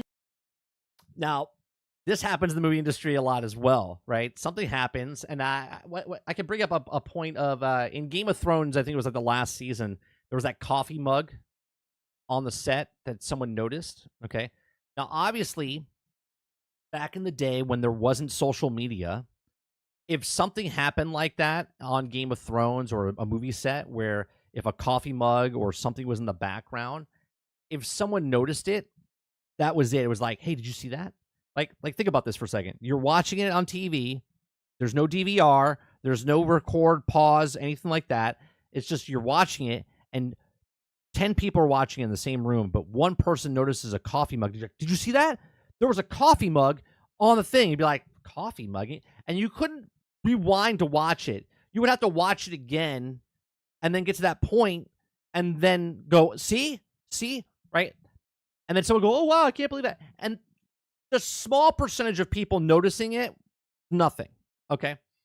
But now, in this day and age with social media and pausing and all the stuff, I mean, I could pause frame by frame, okay? Now everyone knows. Because if that one person sees it, they take a screenshot of it, they make a post and go, hey, did you see that they left off, right? And now everyone in the world knows, and that is a big faux pas there, okay? Completely different landscape nowadays than it was back in the day. And when I was on the set, when we shot something, like, if someone notices that, then we have bigger problems, okay? That was a term on the set. So if someone saw a water bottle or something, and it was like, we're doing a period piece in 1950, and we have a plastic water bottle in the shot, that would have been a big problem. But people are like, well, we're out of time. We can't do another shot. If someone notices that, then we got problems, right? Well, here it is. People notice it nowadays. It's a problem. Microsoft could just tell them it's sunk in this fictional world. That's funny. Problem. But after a lengthy discussion, the team decided to pass. They didn't think people would notice, and if they did, Microsoft could just tell them it's sunk in this fictional world. Which is a great...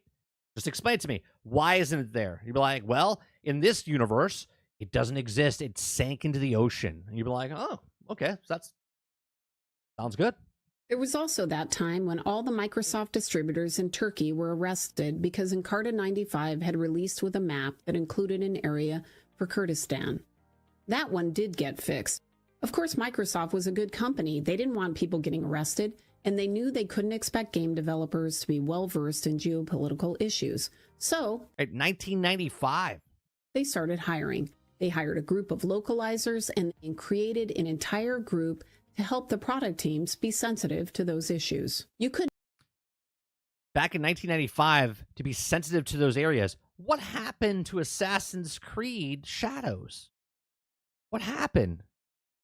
If Microsoft was doing this back in 1995 to make sure they got the things correct, what happened to Assassin's Creed?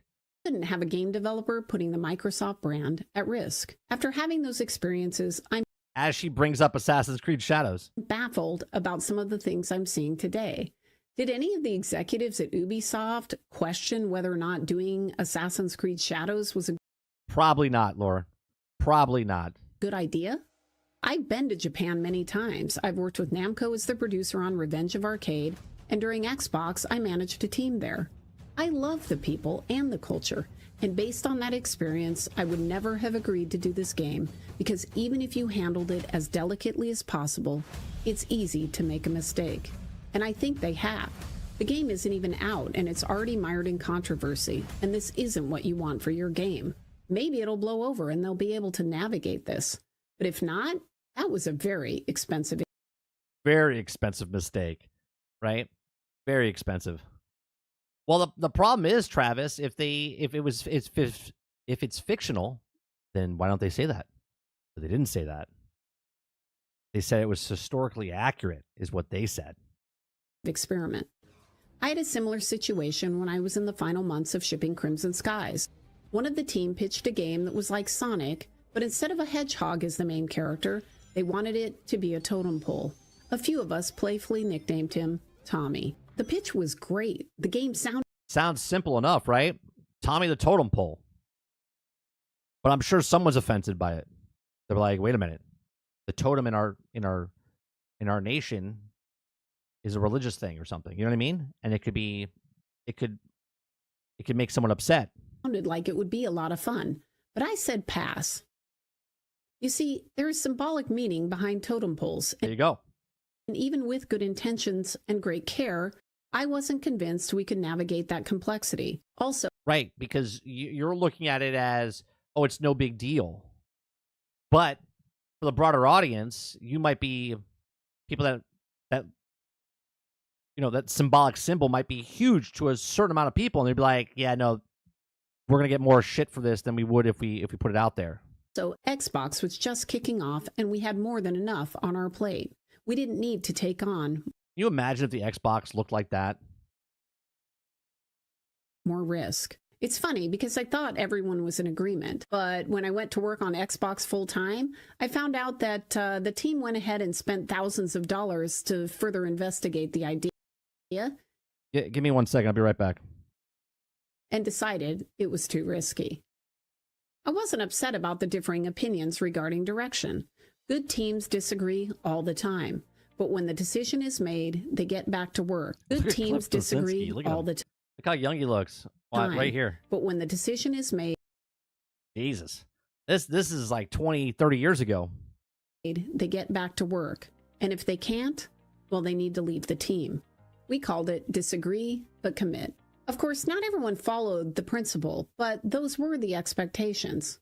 In fact, I remember when I was in the final stages of shipping Gears of War, we had one leader that didn't think the game was going to be successful, and he was going around to the team and telling them that we were doomed to fail.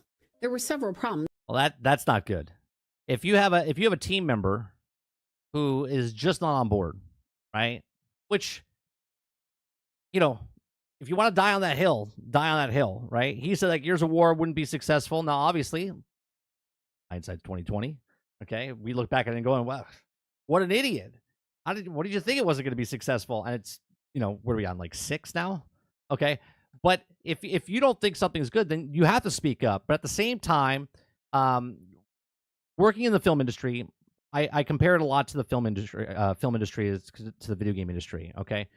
If you're on set and you want to do something, if you're a producer, if you're working on something, even as a camera operator, sometimes the director or sometimes the producers don't see something.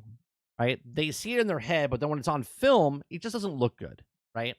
And sometimes you need an outsourced person to tell something, and then there's like an argument going on, right? But it's okay because at the end of the day, you agree with it because you're all working on the same team together to make the final product, right? Nobody's trying to sabotage the entire product because you want to put your name on it. You want to make the thing as best as it can be. So I can understand, like, and again, I don't know the whole story. Maybe she goes into it. Maybe he just didn't think because of whatever reasons. It was religious reasons or design reasons or whatever it was. But at the end of the day, if you're being outvoted, if you're being outnumbered by the other people that are all up with the higher ups on the team, then you got to take the L. You got to take the loss. You just got to deal with it.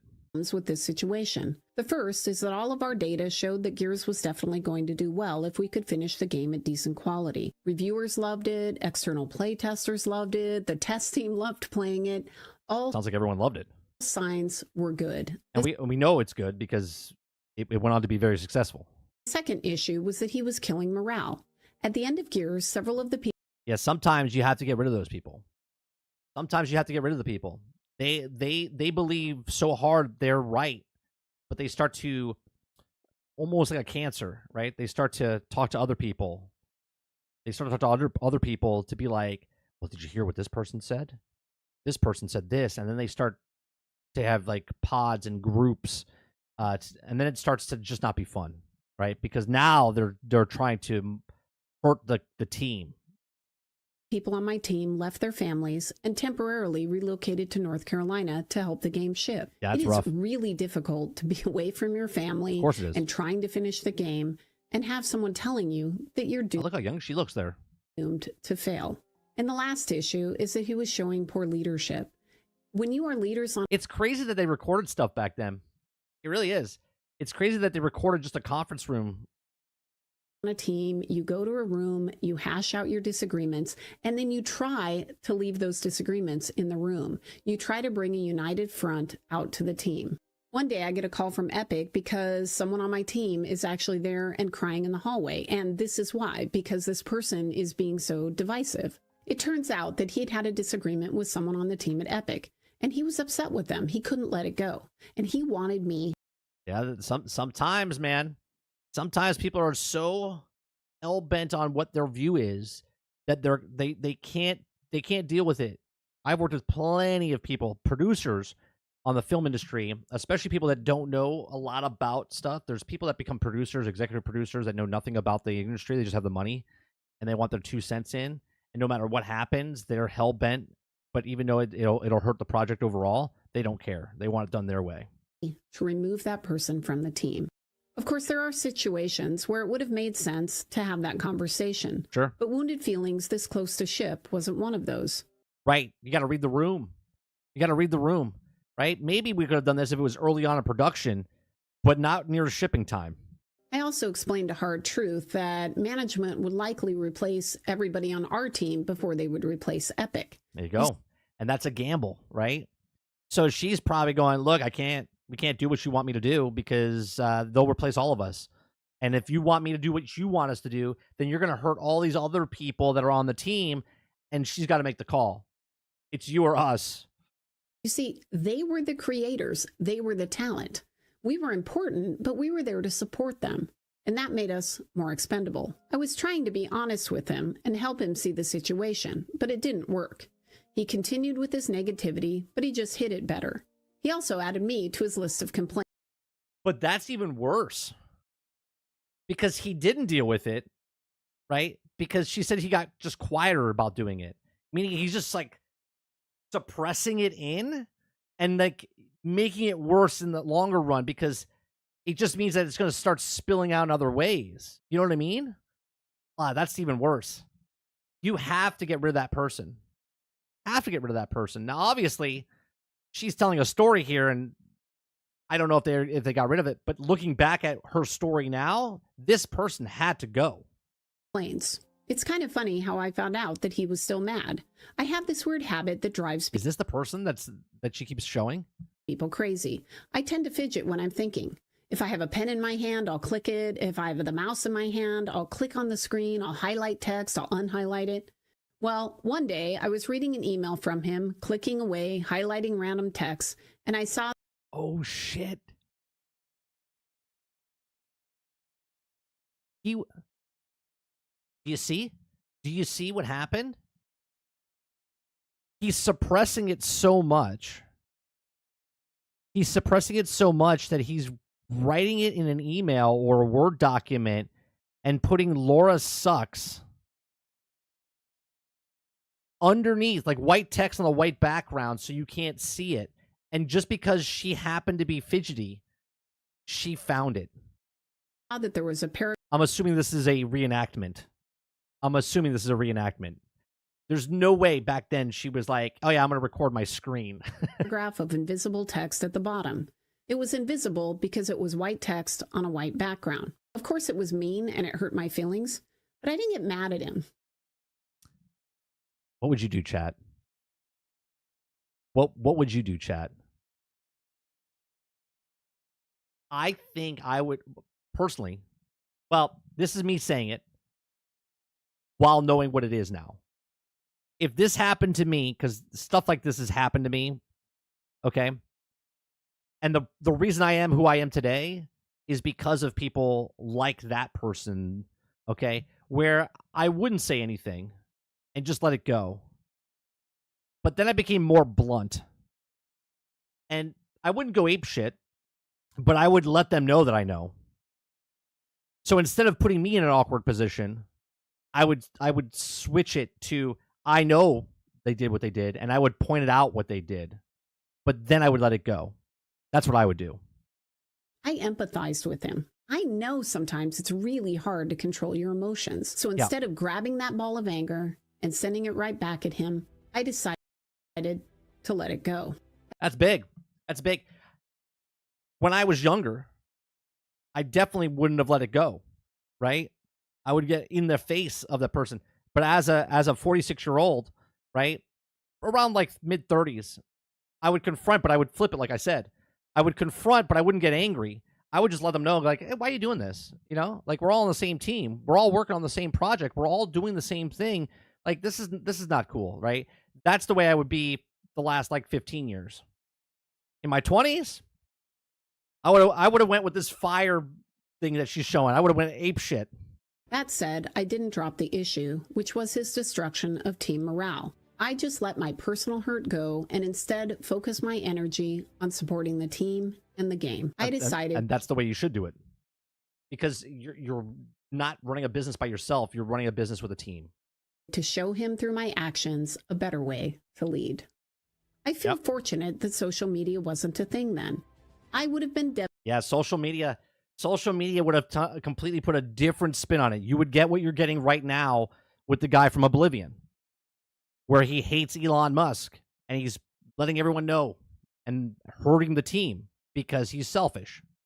Devastated if he had taken his feelings publicly, which is what appears to have happened recently at Obsidian. If you haven't heard, the art director of the game Avowed, which is set to ship early next year, decided to post some comments publicly about his game. Yep. Apparently there are pronouns in the game, and Elon Musk reacted on... Pronouns in the game are just pronouns. You might not like it. You don't have to pay. You don't have to buy it. You could wait. Okay. But what he's done since the pronouns came out that were in the game, he's gone scorched earth. Okay. He's gone and would have done what I would have done at my early 20s, where I would have went ape shit. But there's a difference. There was no social media back then. There was no. So if you were just angry, you just go like scream in a pillow, go outside and scream out in the open space, get your anger out. Now he's letting his anger out on social media. Now he's taking it out personally on Elon Musk. Now he's making it even worse for everybody that works on the team. And think about how selfish you are as the lead, okay? Where you're going to go scorched earth, and everybody else that's working for the job or working for the business or working on that game is now affected by you because you're being selfish. On X, saying that having pronouns in a fantasy video game is utterly unacceptable. To which the art director responded, I wanted so badly to make him mad with my game, and I cannot believe it actually happened. Just wait until you... Think about that for a second, right? Like, I wanted so bad to make him mad with my game. I cannot believe it actually happened. Like, obviously he's full of shit, right? Because he's not making this game to make Elon Musk angry. But now that he's seen it, he's saying, I wanted to make him mad, but the dream come true. It actually happened. I'll just wait to see if the default you say, you little shit. Like, do you see how this guy, Matt Hansen, has to be fired? He has to be let go. He's burning down the castle. You see the default, you said little shit. I personally find this situation baffling. Does he know Elon personally? Why does he want to make Elon mad with his game? Why would you say that? Yeah, it makes no sense. Why? You said little shit. I personally find this situation baffling. Does he? It is baffling. Know Elon personally? Why does he want to make Elon mad with his game? Why? Yeah, like it makes no sense in any way, shape, or form why you want to make Elon mad, right? Like, think about this. Like, do you think Elon Musk is going to lose sleep at night He's the richest man in the planet. Okay, richest man on the planet. Okay, he's in control of multiple billion-dollar companies. And do you think he's going to give a shit about Matt Hansen because he put a he/him pronoun in a video game? Elon's allowed to say what he wants to say, and Hansen's allowed to say what he wants to say. The difference is that Elon is the top, okay? And everybody else, he's controlling. Like, this is just his opinion. Hansen's hurting the game company, hurting the game, hurting his fellow employees that are making this game because of his narcissistic approach to Elon Musk's hate. Would you say this to someone who is easily one of the most controversial people on the planet? Easily one of the most controversial people. And therefore has millions of people reading his posts. This interaction may be the one impression that people will ever have of the game Avowed. To be clear, I'm fine if Elon ends up not buying it. That's his choice. Exactly right. That's everyone's choice. What I'm not fine with is a leader putting his team and game at risk. And this is where social media comes in. At any point, you can read something, get offended, and with one emotion. Look, anyone can be offended, but you have to become offended. I can't make you offended. I can say something, and anything I say can offend somebody. You have to take offense. Okay? Nothing happens if you're offended. Nothing. Right? If someone says something that offends you, it only offends you internally. Right?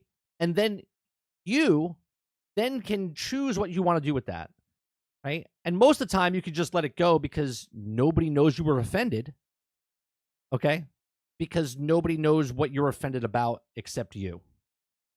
Outburst online, you can change your game's momentum. You can ruin years of a team's work. Of course, Avowed is likely going to be review bombed. There are plenty of people. Probably 100%. I'm going to back up a little bit here. Where social media comes in. At any point, you can read something, get offended, and with one emotional outburst online, you can change your game's momentum. You can ruin years of a team's work. Years of team's work, your persona, your brand, everything down because in 30 seconds you're like, you want to go angry on scorched earth on social media. Of course, Avowed is likely going to be review bombed. There are plenty of people that are more than happy to join in the fight. Avowed is now mired in controversy, and when they launch, they will have to overcome this situation. Yep. And that's the tragedy, because it sounds like it might be a great game, but it's not going to be judged on it anymore. See, it would have been judged on its merits. It would have been judged on what the game was, because even if the he/him pronouns were there, or she, her, or they, them, are in the game, when the game comes out, if the game is good, the game is good. Let the game talk. Make a game, sell a game. Don't make a game and then implode the game before the game gets to come out. Let the game do the talking for the game. It's heartbreaking to think that it may never get a chance. I feel sorry for the team that's working on the game, because having all of this going on while you're trying to final a game, it's not fun. Right, you're doing all this while, because imagine this, right? You're the worker, and Matt Hansen comes up to you while you're working on the game and is like, hey, we need to work on this, we need to do this. And now he's like, you know what? Let's make the text bigger on the he/him. And the person that's working on it's like, yeah, okay. Right? Because now they know that he knows that the reason he's doing what he's doing is to just be mad at Elon Musk. Just to make a point, right? That's why they're doing what they're doing. It's a little weird, right? So as the employee now, working on the game, you're finishing it up and going, every decision that our director makes is in the direction of, let's make sure that Elon Musk hates this game. Do you know what I mean? So it turns out that not only will I be the one who will know as first which game wins tonight, but I actually also know which game is going to win next year, the year after, and the year after. Now, how do I know this? Well, an oracle told me. She said, change is coming. If you're wondering why I'm optimistic, it's because I believe in people. I think she's optimistic because she knows the industry. I think she's optimistic and knows that this is the same shit that's been going on for years. The only difference is that it's the social media that changes the game. I think that there are only a few people who are causing this divisiveness. It is not the majority. That's right. Most people want things to be better, and so they will be. And I believe we will eat that elephant together, one bite at a time. They knew that if you put the game and the team first, the revenue will follow. That's right. They were driven by idealism and wanted players to have fun. And they realized that if the developers didn't have fun, nobody was going to have any fun. They understood the value of respect, that if they treated their developers and players well, those same developers and players would forgive them when things didn't go as planned. That's right. That's called respect the players, respect the developers, and you will get the goodwill. And once you get that goodwill, you can make mistakes. And when you make the mistakes, they'll forgive you because you respected their time. You respected the people that made it. It's a give-take relationship. It's not, we put it out, you have to buy it, and if you don't buy it, you're bigoted. But above all, they cared about their game because they loved games. And the game of the year is Astrobot.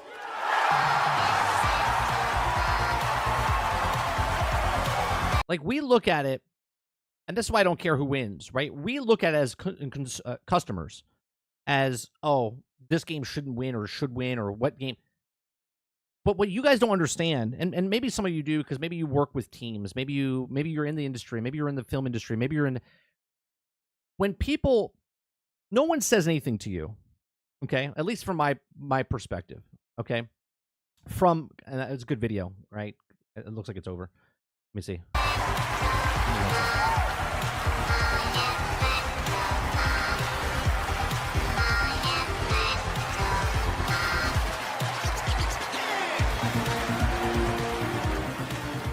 All right.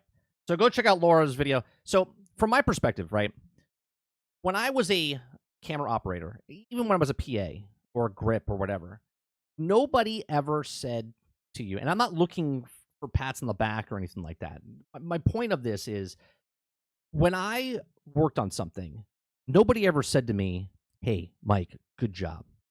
If my director or my producer didn't say anything to me, was the I'm doing good. Okay? Like, if I was focus pulling on the shot and it was perfect, when they said, when they say take one, take two, when you would take two and you're like, one for safety type of thing, you take one take, two takes, maybe three takes. You're on take 11. Someone is getting fired. Okay? And let's go in the hierarchy of the thing. Okay? Take 11, if it's the actor and they can't get fired because they're the actor, okay, then the next person is who's fucking up, okay? Camera department's in there, right? Are they fucking up the shot? Did they root the thing? Did they hit the record button? Something. When somebody doesn't say anything to you, you know that you're okay. When they start speaking to you, that's when you have a problem, okay? And when rewards come and you work on a thing, right? Because I've worked on hundreds of things, okay? I've won awards for, like, the live parades and stuff I did for the Disney parades and stuff. I was part of the team that won awards. I've never won an award myself. But when you make something and you're at a reward show, right, and your whole team took 5 years to make something, that's a big moment. You might not think it's a big moment, but for these people in this fake award show, okay, it's fake to us because we don't give a shit, but to them it's the world, okay? And that's where I understand where they're coming from when who wins or who doesn't win. It's earth-shattering and stuff like that. But when you have a person like Matt Hansen speaking like he is about Avowed and putting Avowed on the spotlight, that's not a good thing, okay? That's not a good thing. When Avowed comes out and Avowed is broke or buggy or unfinished, we will know, okay? If it comes out and it's working as intended and it has a good story, we'll know. Okay, you'll know, right? We'll know if the game is trash from the DEI perspective if it comes out and it has things like Dragon Age in it. Okay, if it's just a he, him, she, her, they, them type of things, then people will let you know about that. Okay, and that is what it is. Let the game speak for itself. Don't let someone ruin 5 years of your development time because they have a hard-on for someone else because they're narcissistic, right? These are just my thoughts. Let me know yours in the comment section down below. I really like watching Laura's videos. She is so like Tiger Woods. And what I mean by that is when Tiger Woods is playing golf, he is just super calm, super cool. Like, she seems like such a super laid back person, but she's also been in the trenches with a lot of people that have a lot of stress. And I can see that she's very like, she processes it differently. You know who also is like this, that doesn't really get flustered a lot, is Star Wars Theory when he talks about stuff. Very like, just straight across the board, right? It's pretty cool. We're going to watch more of her stuff in the future. Go in the description down below. Check out our channel. She's doing fantastic videos. And I think because she's credible, right? She worked in the field, and she's saying things that other people don't say. So this is why I think her channel is blowing up, because we do care. We do like that type of stuff. Please make sure you share, like, subscribe. If you like what else I do, check out some of our other videos. Thanks for watching. All right, let me see what you guys are saying.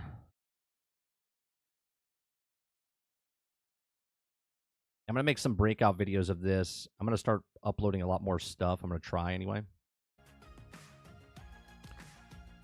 I haven't been doing them. But we're gonna go back to it.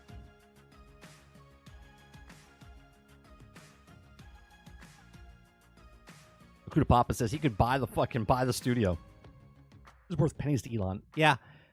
At some point, though, people would start to be like, was he just going to buy everything he doesn't agree with? You know what I mean?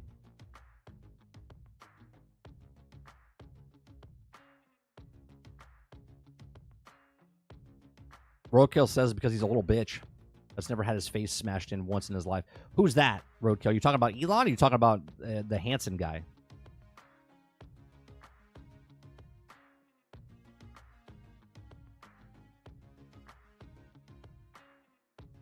Clip says, yeah, I didn't care at all that there's pronouns at all, but I also care that he didn't talk about it.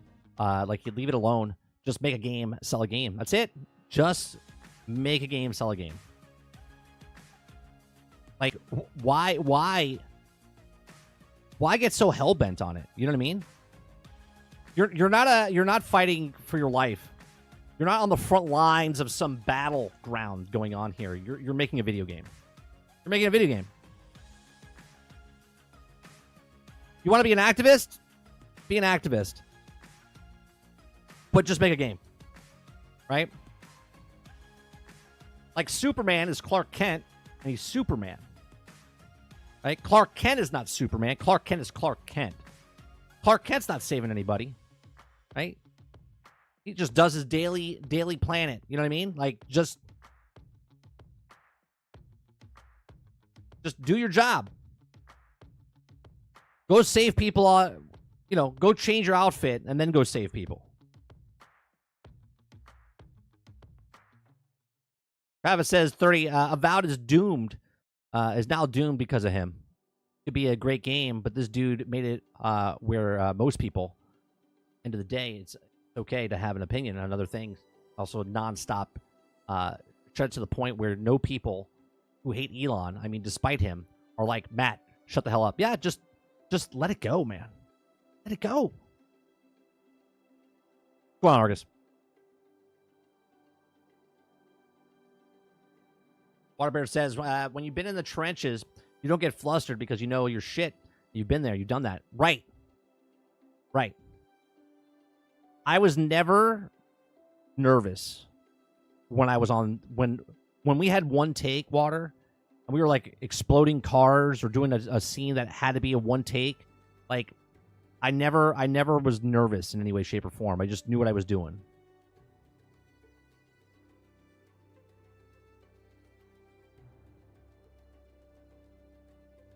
Papa says, 30. I work with a team every single flight. We talk about what went well, what didn't go well after a flight, not to rag on each other, about to make each flight better and safer. Right. Right. You learn from it, right? And you adapt and change and make yourself better. What could I have done better? What did we do wrong? You always did something wrong. You could always do something better.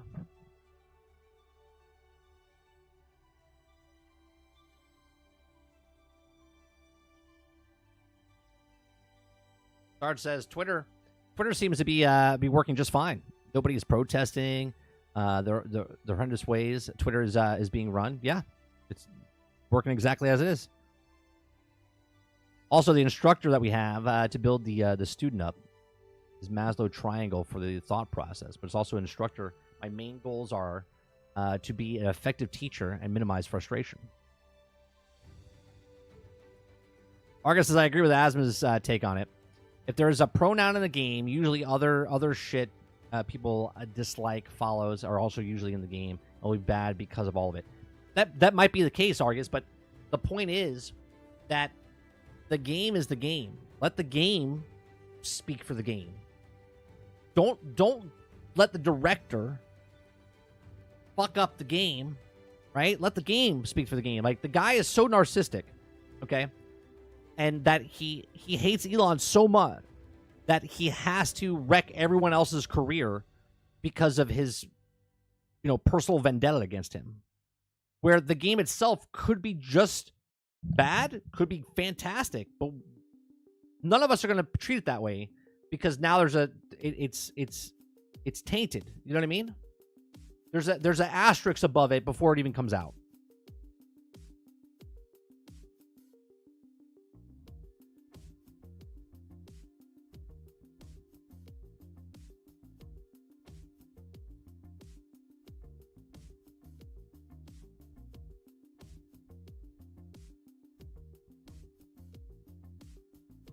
Argus says, yeah, you shouldn't, the devs shouldn't be shitting on people they don't like. It's nothing but negative effects all the way around. The same thing in movies with Rachel Zegler. Yeah. Just act. Do your job. Your job is to act and then promote the movie.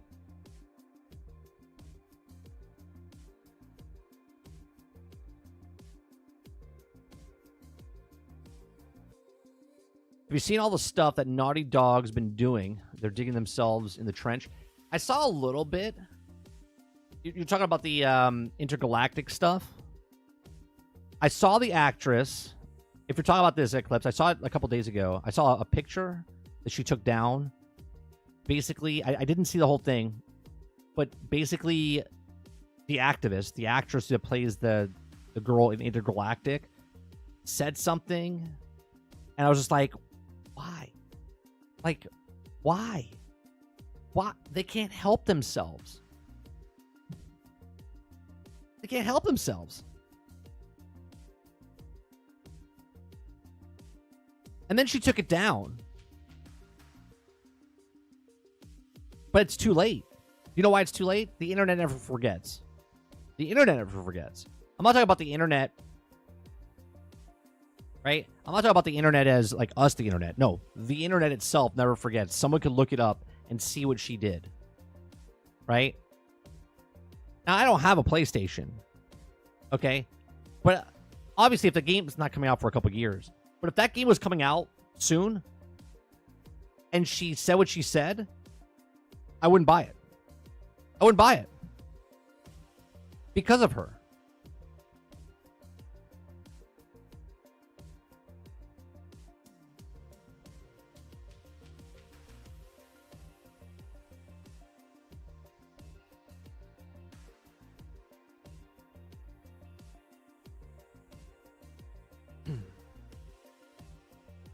Because she got in trouble for doing that. She got yelled at. She still did it. And she's part of it, right? And that is a problem. That's a problem.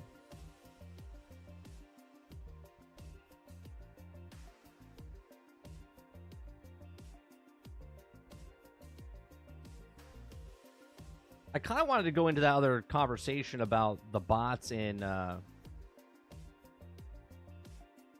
Marvel Rivals. See how long this. Pretty short.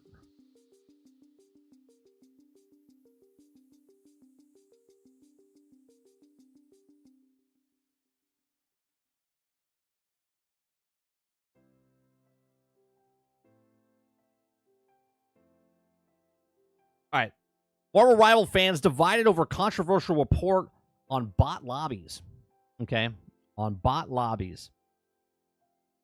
Now, remember a conversation that we had couple weeks ago, talking about the 90% of people are playing in Fortnite or bots, and I said this has been going on for years, and more people put bots in video games, and you think you're fighting against actual people, but you really don't know, because most people that are playing games don't really pay attention, but some people do figure it out.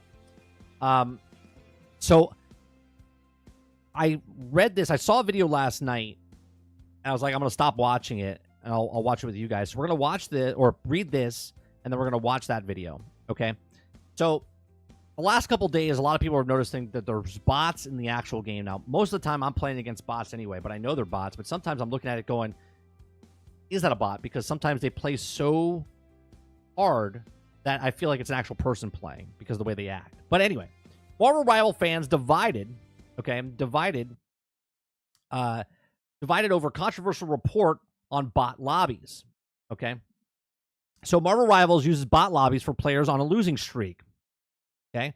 A new report suggests that Marvel Rivals developer NetEase Games is using a unique strategy for bot lobbies in its game, which involves using them only when a player loses consecutive games in a row.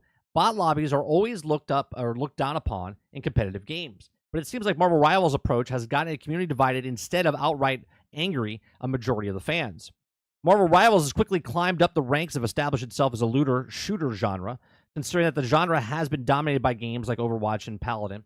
Marvel Rivals' success is quite commendable. Okay, it says that at least. However, it's also a few aspects of the fans aren't happy with the bot lobbies are on them, at least for some gamers. In a new post, Marvel Rivals subreddit user shares the details reports on compiled about I can't read today. They complained about bot lobbies in Marvel Rivals. Contrary to the comment belief that the bot lobbies are only appear when players are new to the game, apparently the report suggests that also occurs if players end up losing consecutive matches in quick play. Okay. On top of that, alleged players get placed in a team with 4 human teammates and 1 bot, while other opponent teammates filled out the bots altogether. And the user also notes that some queues players should also look at identify bot accounts, as they reportedly have their levels set to 1 or account privacy set to restricted. Okay. The report has divided the Marvel Rivals community. On one hand, there are players that absolutely despise the idea of bot lobbies altogether, similar to other competitive games like Fortnite. However, there's a sizable chunk of players who think that bot lobbies in quick play aren't that bad, since they don't affect the competitive aspect of Marvel Rivals, as a rank would lack this feature. Not to mention that some feel that this is probably a good confidence booster for them to get a few kills, win a bot lobbies after having a few rough games. Well, this is exactly why they've been doing it in Fortnite, right? Like, if you think that you're winning every game in Fortnite against real people, I hate to tell you, you're not, right? As far as players who are also against it, they want an option to allow bots or not in matchmaking settings. These think that it's unfair that players who encounter bot lobbies outside of AI modes in a game. Some feel that the developers are doing artificial inflation in the skill perception of players, which will end up keeping them engaged for longer. Marvel Rivals Season 1 is just a few days away, so it'll be interesting to see if the developers address the bots in the next community update. I don't think they are, because if you just ignore it, then it's not actually there. Okay? Murder outside the window, but if I don't look at it, I don't know he's there, right? Type of thing, right? So look at some of the best modes in certain games are against bots. Okay? Now, I do understand the gripe of people that have, right? We had this long conversation 2 weeks ago with Travis about he was upset about people in quick play that were not picking players and not picking certain things or not picking certain roles, and they want to be competitive, but they don't want to move to competitive because competitive is too competitive, right? So they want to be competitive in quick play, which is like competitive beginner, okay? But people that are playing quick match now are also going up against bots, because now the bot lobbies don't happen until you lose, meaning you suck so bad they're putting you in bot lobbies so you can win to get confidence that you don't leave. Because if you lose so many matches, you're gonna be like, I'm done, I can't play this game. So they put you against bots. You feel better about yourself. You stay a little bit longer. You might buy a microtransaction. That's why they do what they do. Okay, so is it bad? Yes, it is. But at the same time, I think if people want to play competitive against actual people, then you should go into competitive mode. Now, quick match, obviously, I'm okay with the practice against AI because you know it's against AI. they do need to say that if there's bots in quick match. Okay, I do believe that. So let me bring up the video. I mean, they have to, because it undermines what people are playing, right? They're looking to play it because they're like, I want to play against actual people, but then they're not playing against actual people because they're playing against bots. All right, let me see if I found this. Oh, it's in my other account. Hold on one second. My other, I forget that I don't watch stuff off a stream on this account.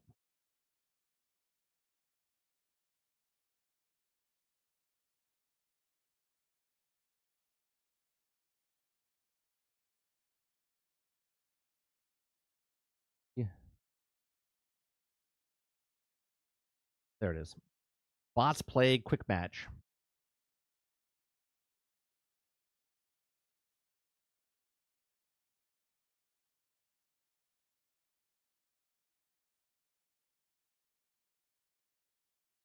All right, before I get into this video, let me take this guy's name because we've never put him in our and put him in the description.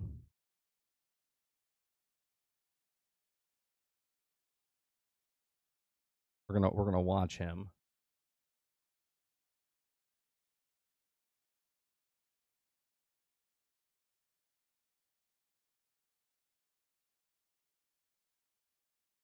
Okay. In the description down below. Let's watch this now.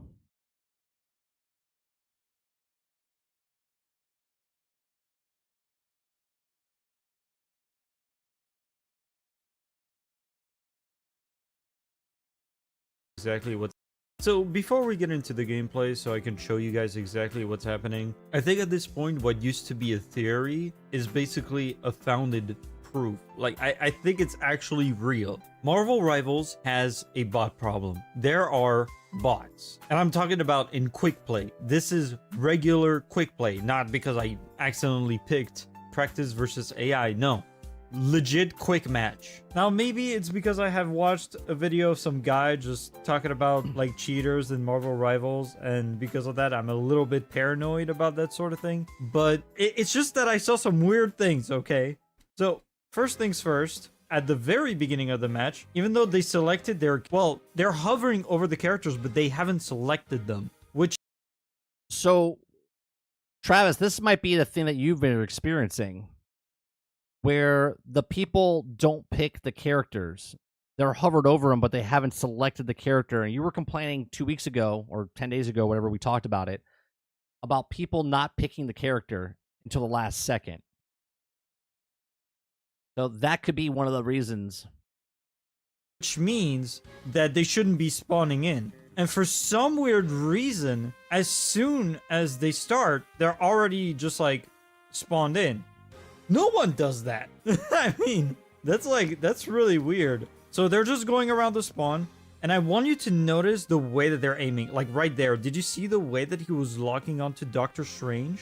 I've heard of things on consoles where they give you like some aim assist or whatever, and I use it when it comes to Fortnite and all that, but I've never seen it happen on a friend. That sort of thing never happens, but for some reason here, it was basically perfect. You see the way that he was just aiming at Jeff? It was perfect. So that was weird. And look at the movement. It's so unnatural. Look at the way that he's moving. And then as soon as... Well, I'll be honest. He's moving like a 10-year-old playing the game. I'll be honest.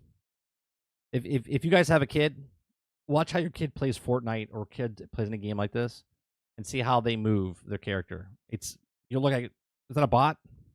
Nope, it's a 10-year-old. Game starts, we go in. And not towards like where the door opens, towards where the wall is. That makes no sense. Right, because the bot doesn't know. Right? The bot doesn't know. It's sort of like if you have one of those robot vacuums, it senses where the station's in and it tries to find it. No one does that. They have to be bots. And not just the Punisher does this. Fucking everyone. Yeah, that's weird. Be bots. And not just the Punisher does this. Fucking everybody moves at the exact same time. Everyone moves at the exact moment.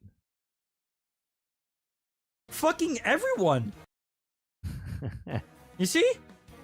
They all moved at the same time. And they all hit the wall.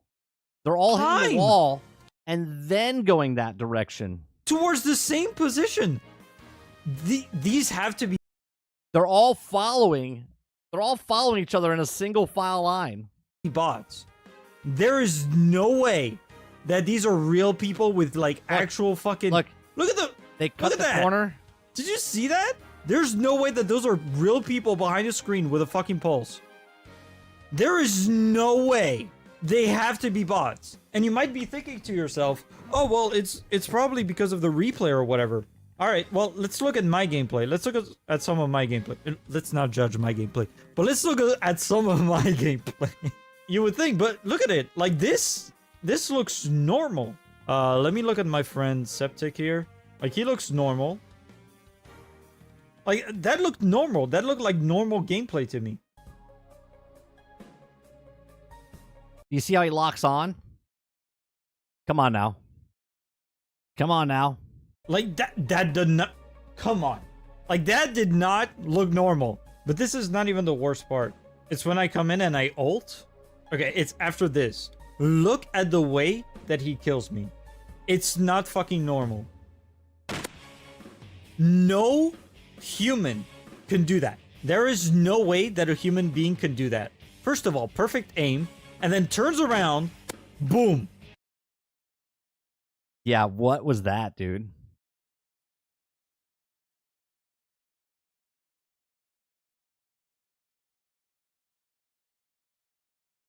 Sorry, I'm going frame by frame. He turns around. Boom. There is absolutely no one in this world that can do that. That can do like a spin and then know where I'm at and then just fucking kill me. Every single one of these guys, they're all acting really weird. That Adam Warlock as well. Like, this is not normal. This is not normal player behavior. Like, this is not normal. Wait, was that me? I think that was me. Yeah, that was me. That's when I noticed, like, there's something wrong with their fucking team. But yeah, you can see, like, based off the cursor, it's not right. Like, it's so smooth and perfect. It's like they target an area and then they just stick onto it. Yeah. Like, look at this. You saw that? Like, it did not steer away from that box. Even though it's walking up the stairs, right? It's still looking at this exact point. This is not something that a human would do. They have to be bots. There is no way that these players are real. Maybe it's to inflate the numbers? Who knows? Could be.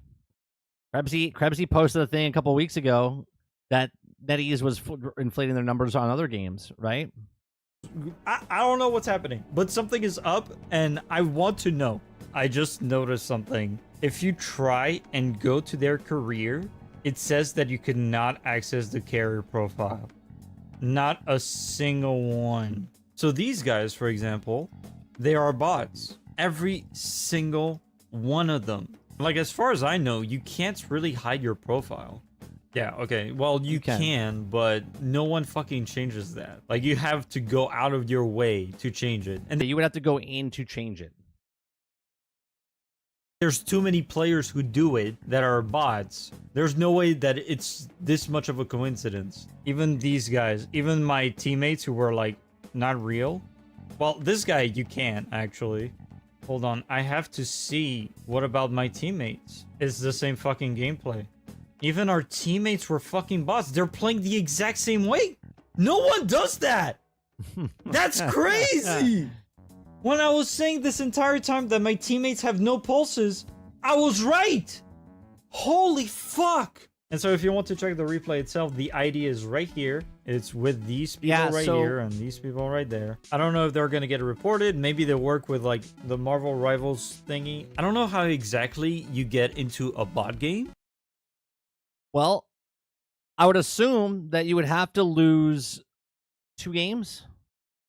2 games in a row, and then it puts you in a bot because it doesn't want you to lose so many in a row. But what I do know is that if you keep on losing too many times, it will put you against actual bots, so that way you can just get a victory. Whichever the case, it's stupid. Because like, there's still so many people who play this game. How about we just... That you know of. Maybe there's not that many people playing the game. Maybe there's not as many people as everyone thinks there is. stick to queuing up with actual real people. It's not that hard. I don't get it. This is how you'll know. Once the player base drops, if you get in a quick match and it still takes 3 seconds, then you know something's up. So this... But they got some time. Skill-based matchmaking, this bot matchmaking, whatever the fuck, this shit needs to go. We should just have random... Did he win? Great. Chalk up the points and move on. No, it's not even that though, Sarge. The problem is, even when you play against the AI in practice mode that I do, you could lose to the NPCs. The NPCs are fucking tough, especially if you take it off easy. Easy, they'll push you, and you'll lose on easy. Medium and hard, they're worse. So it's like, why are they doing the NPCs in quick match, right? There's a mode to play against bots. Queuing. That's it. Just put us against anyone and everyone. It doesn't matter. It's just so frustrating. I want to play against actual fucking people, but this game's just like, nah. Here's the thing, though. You've been playing for 2 weeks. Here's the thing.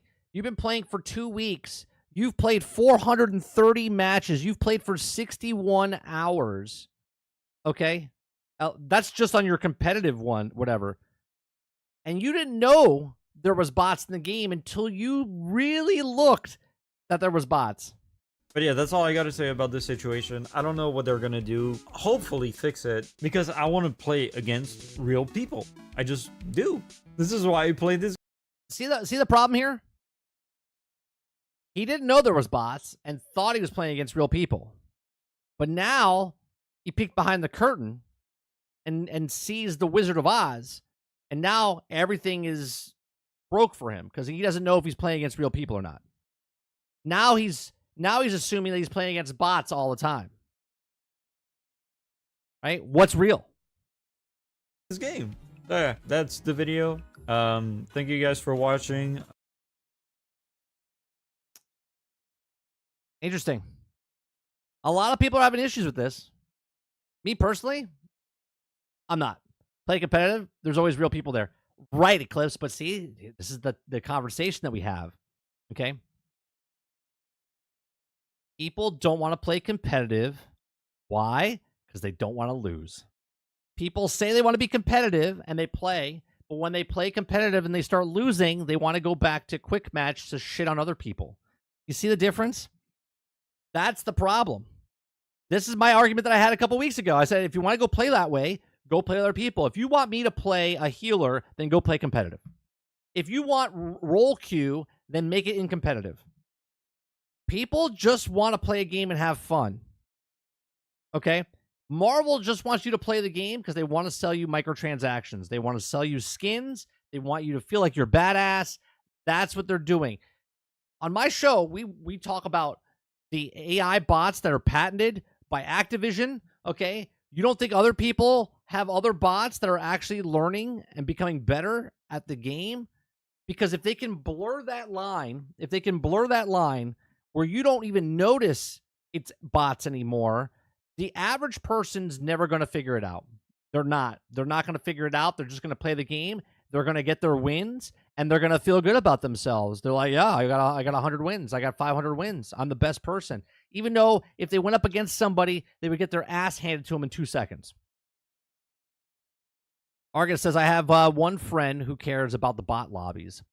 None else does. I don't. A W is a W for me. Crushing other teams is fun too. To me, there is no difference between crushing bad players or bots. Right. But they cry and they can't handle losing. That's exactly right, Sarge. I was playing competitive yesterday. The kids in the bronze tier are worse than randoms in quick play, ironically. But then they get mad when they get bots because they're losing. Make it make sense. Yeah, it makes no sense to me. Right? I play against AI bots just to get my weeklies done or my dailies done, and I lose to bots. I don't care. I'm just having fun. We talk about this shit on the show all the time. All the time. All the time. They just need to put bots in the, to trash talk. No one will suspect it.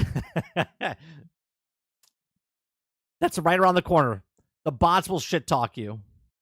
The bots will shit talk you. Well, the bots can shit talk you in this. They can just put it in the chat. They could just chat you, right? Be interesting. Very interesting.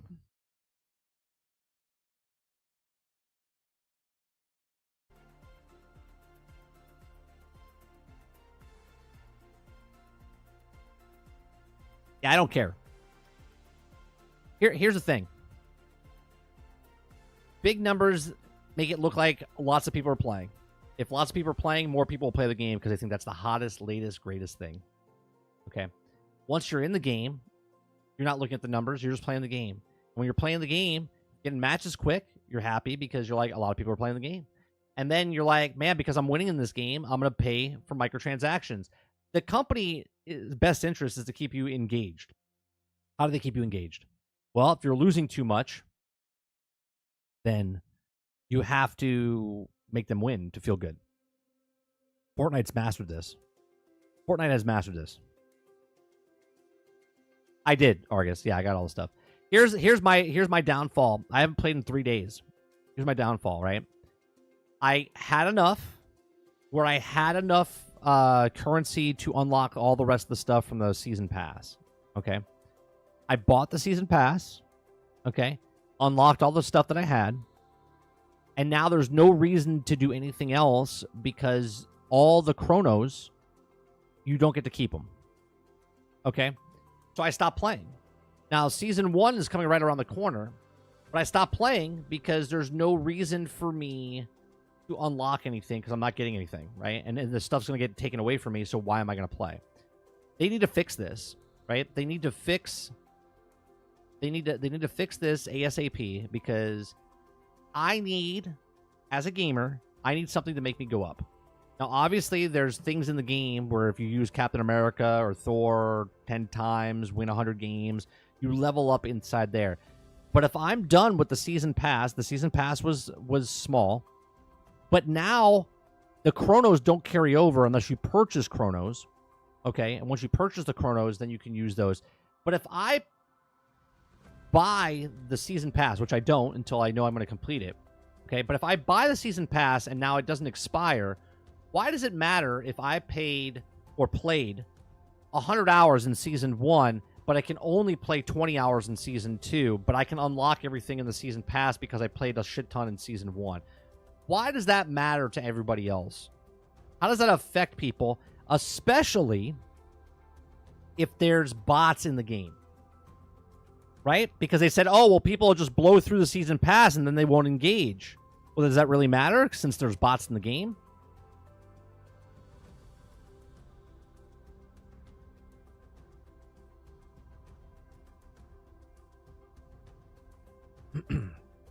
Yeah, see, I haven't played with anybody. I haven't played with anybody yet in the game.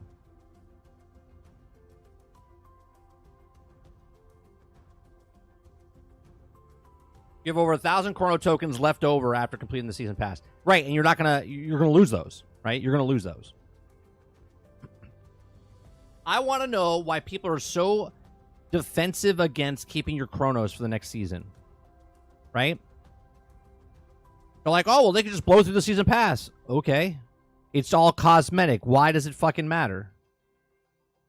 You're not unlocking characters. You're not unlocking abilities. You're not unlocking anything. It's all cosmetic. So if I have 12,000 chrono tokens in season 1, and I didn't buy season 2 or season 1 battle pass, but I have all the chrono tokens because I played, then why am I being punished to get the chrono tokens away from me because I'm not interested in season 1 and I want to get season 2? And then season 2 comes, I'm like, boom, boom, boom, boom, boom, and I can play it. Why does it matter to everybody else what I can purchase by stuff I've earned or stuff that I've purchased? Why does it matter? But there's defenders out there. Flip says, yeah, I get the point, but I see an easy season pass even once they stay like Halo. You have to choose that season pass. You don't get XP for the other ones. It's the same thing to me. But why? You see what I'm saying, Eclipse? The reason the company's doing it is so you can keep engaged with the season. They want The only reason, like, if I don't have enough time to play season 2 or season 1, whatever it is, right? But I have enough Chronos tokens, but they take those away from me, right? But now I don't have the time. I'm not engaging with that season anyway. But if I can purchase the season and then use my Chrono tokens that I have left over from season 1, then I've purchased your season pass, and now I'm getting the Chrono tokens and completing that season pass for me, right?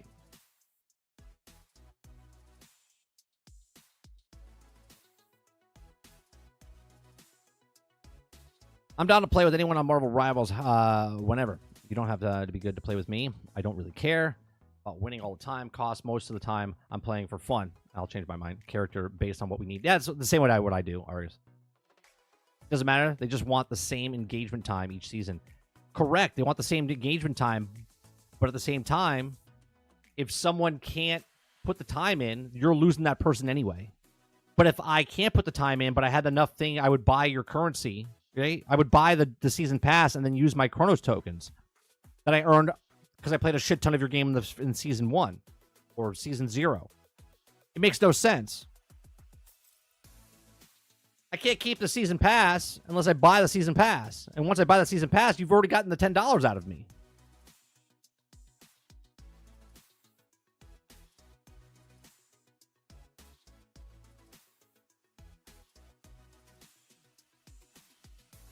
Because engagement time equals skin buying. Well, no, because you could just buy the skins. And if I put the time in, Sarge, but I don't want to use the Chrono tokens on that season because I don't like any of the skins, then what matters if I put 10 hours in this season or 10 hours in the last season? You're going to lose the engagement anyway.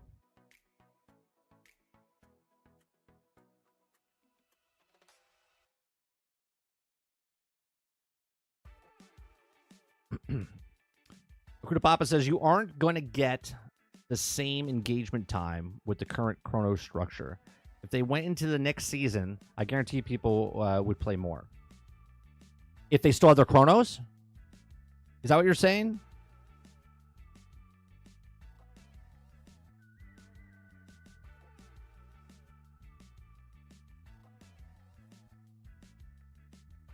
The pinnacle point is that you have to pay for the season pass to keep it from not expiring. But at the end of the season, it doesn't expire, but you lose your Chrono tokens. So the season doesn't expire, but the Chrono tokens do. And then you have to pay for the Chrono tokens, which then you can use in the season pass.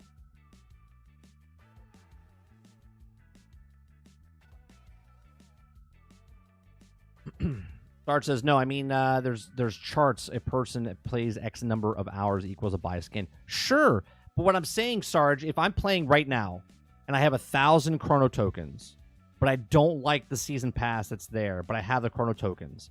Now season 1 comes out. Now I put that time in to get those Chrono tokens.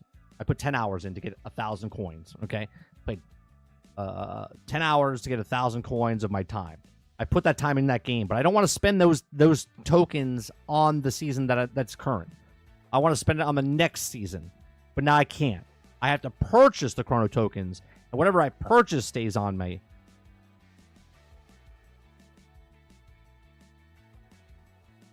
Argus says, skins in the season pass this time around were pretty decent. I imagine the next season pass may be bigger. Yeah, it's going to be longer. They said this is a shorter one.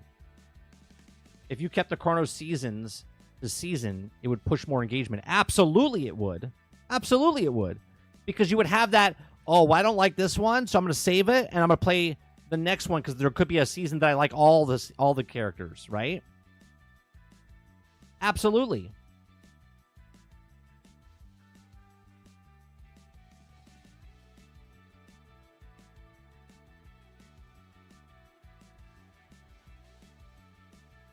Look, any skin that comes out, you got to purchase. Any season pass that comes out, if you want to keep it, you have to purchase. It's stupid that they got rid of the Chronos. They need to change that. Again, I don't know how it affects you or anybody else if I get to keep my Chrono tokens. If I put 100 hours in the game, then I should be able to keep those 100-hour tokens and use those where I see fit. I still put 100 hours into your game. If you take those away from people, they're going to be like, nah, I'm good. And they're going to back out. And then you're going to be playing more bots. You're going to be playing more bots. Now that we know there was bots in the game. Bot, no bot. We'll play that again. Bot, no bot.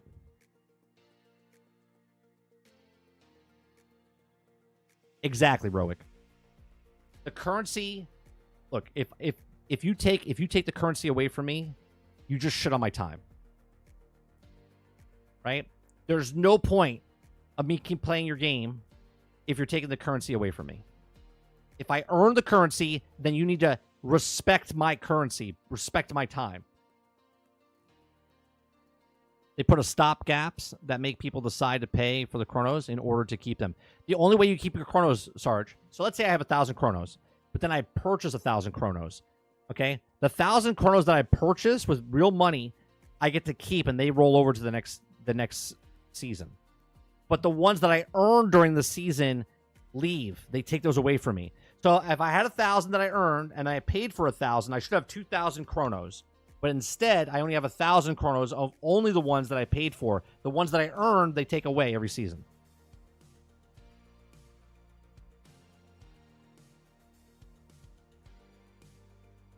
It's a dumb mechanic, and they should change it. Talking about goodwill, okay? Even if they have the chronos, you would make an additional $10 every time or $15 because those people have enough currency and they can't use them unless they buy the season pass.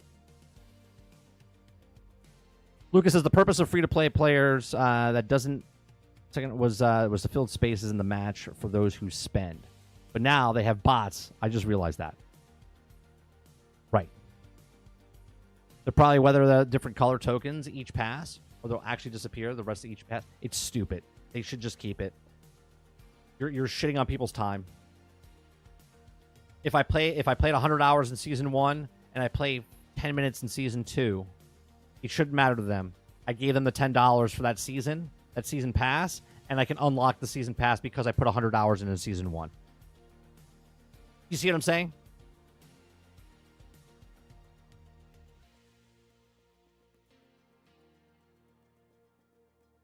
They probably don't want you to stack up season pass chronos to immediately complete the future pass without having to play. They likely never let you keep them because but why does that matter? Think about that, Argus. They don't want you to stack up season passes. Why does it matter? In what way does it matter? To get the season pass, you got to give them money, right?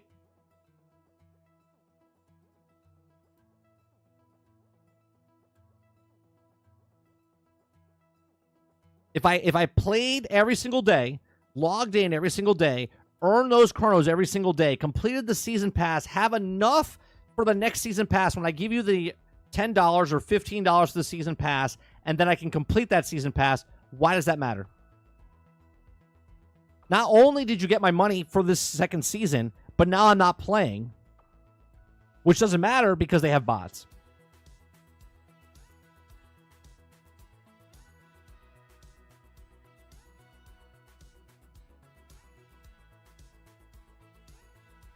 They want engagement, but yet there's bots in games right now. So make it make sense.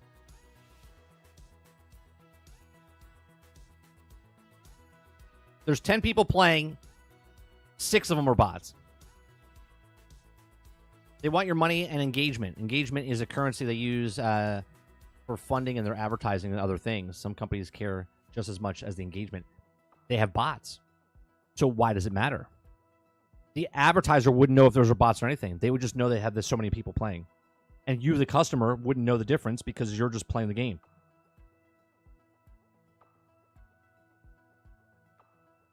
Robic says, I haven't ever bought a new war bond in Helldivers 2. It just saves the currency. I got it when it came out with that. Right, but you have the war bonds that you can spend in those war bonds, right? In the new seasons, but you still have to buy the season unless you play the game and earn the currency in the game to purchase that. But if you didn't play the game, your engagement's not in the game to earn the real currency to buy the thing, then you have to pay for the war bond pass with actual money, which are doing the same thing in Marvel Rivals. Akuta Papa says, if I play 1,200 hours to get the chronos, why should they go away? I literally gave you 1,200 hours of my time. That's what I'm talking about, Akuta Papa. It shouldn't matter. If I put 1,200 hours in your game in Season 1 and 10 minutes in Season 2, I should be able to buy Season 2 and spend my money that I earned by playing your game. Otherwise, they need to put a cap. They're like, sorry, you got your Chronos cap for the week.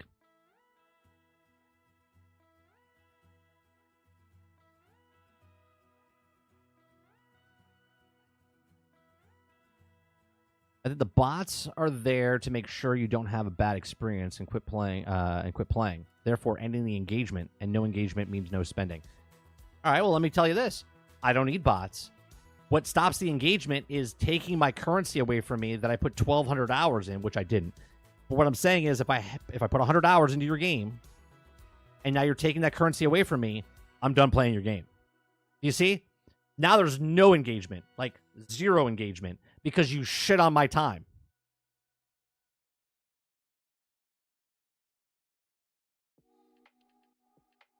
But that's what's happening right now, Sarge. But when the season pass didn't stay, what would be the difference? What do you mean, Eclipse? Like right now, right? The difference is if the season pass goes away, you would just buy the season pass, right? And if you completed it, you completed it. Okay? So them keeping the season pass doesn't really mean anything because the currency that you're using for that season pass is gone. They're taking it away from you.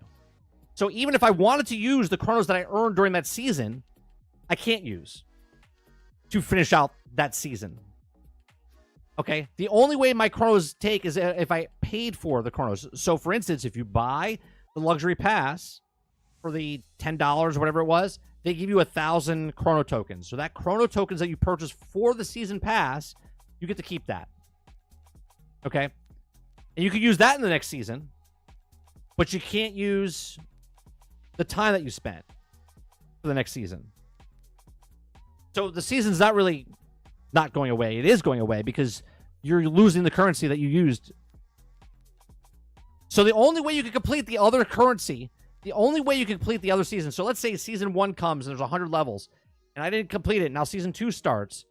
The only way I can complete the last season is by chrono tokens that I bought, and I can't use the new season. Make it make sense to me. So now I earned chronos in season 1. Can I use those chronos on the last season to complete the last season pass? Warner, what says, bro? Prepare. Oh, I'm prepared. I'm prepared. Remember the time companies used to ban people for using bots? How the tables have turned. That's right. Well, now they're using it for monetization wise.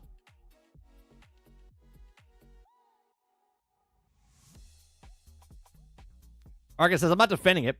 I don't particularly like it either. Just playing devil's advocate for the possible views on the company's side for the sake of trying to understand their choice, good or bad. No, I get it, Argus. I'm saying it's a bad choice because respect the player's time.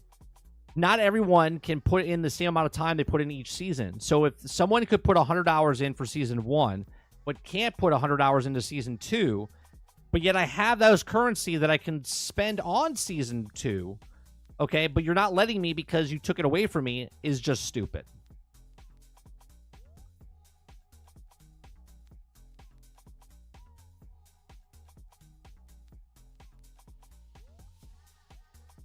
But that's just it, Sarge, right? Sarge says, how about just charge me $30 for the game, charge $5 for the skin, stop getting greedy and call it a day.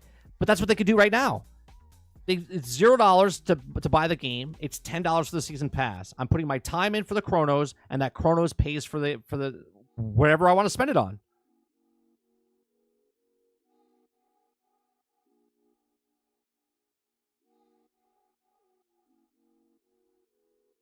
It's just right. It's just cosmetic. Why not just do what Helldiver's method is when it comes to season passes? That would work, especially in a game like where it's just cosmetics. Right, you can't even earn the currency to buy the next battle pass in this game. Do you know what I mean? Like, you have to buy the battle pass.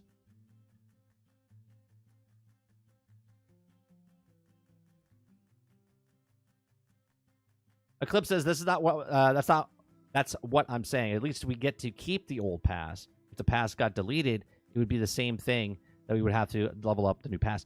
Right, Eclipse, but what I'm saying is you still have to purchase the pass, right? Think about this. If I have enough chronos and I have Season 1 pass, right?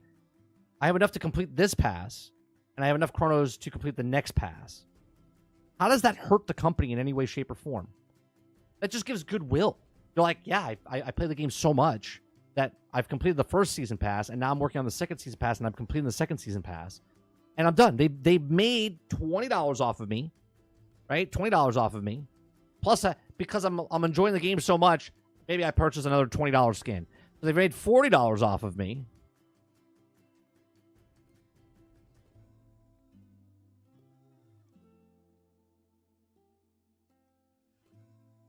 Like, let's be honest. Marvel Rivals is a $40 game. It's a $40 game, right? That's what it would be. A $40 game. You pay any more than that, be stupid. Okay? $40 game. 4 seasons, 4 stones, 4 crates. $10, $20, $30, $40. So for the year, 4 seasons, for $10, $40. Okay? Anything else on top of that is bonus. So, if season 1 I put 100 hours in, season 2 I put 50 hours in, season 3 I put 25 hours in, and season 4 I put another 25 hours in, right? You see what I'm saying? Like, that's 200 hours of game time across the year because of goodwill. Instead, they're like, you get to keep nothing, and you got to grind again. You're like, nah, I'm good. Something so small goes so large because you're like, oh yeah, they respect my time. Because they respect my time, I'm going to pay $18 for the Wolverine skin.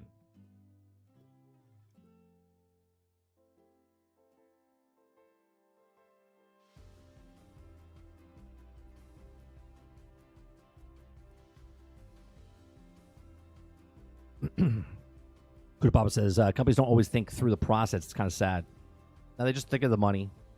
They made it such a good game. It's a really fun game. It's just stupid. And people that defend are like, yeah, we don't want you to go through the whole battle pass right away. But like, why? How does me not playing the season for 100 hours affect you? Especially since you're playing bots in quick play. You wouldn't even know I was gone. You wouldn't even know I was gone. Right? Competitive is competitive. People that play competitive are going to play competitive. People are playing quick play or doing their dailies or whatever. No one even knows I play the game. I play most of my things and complete my things against AI anyway. Okay? I completed the battle pass playing against AI bots, knowing I played against AI bots.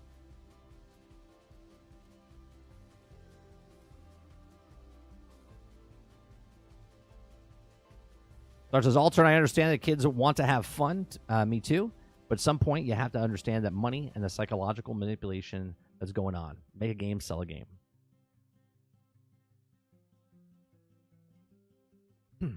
I'll play the game up until a certain point, and then when I'm done getting the amount of chrono tokens I need to complete the battle pass, then I'm done. Then I put it down. So, do I put it down in 10 days? Or do I put it down in 20 days? Or do I put it down in 30 days? It's not like I can grind the points unlimited, right? Because I log on every day, complete a match, and then log out. I'm not playing 10 matches. I get on, I do my 1-2 matches, 3 matches tops, get the stuff I need to complete, and then I log out, and I'll see you tomorrow. Or see you in 2 days.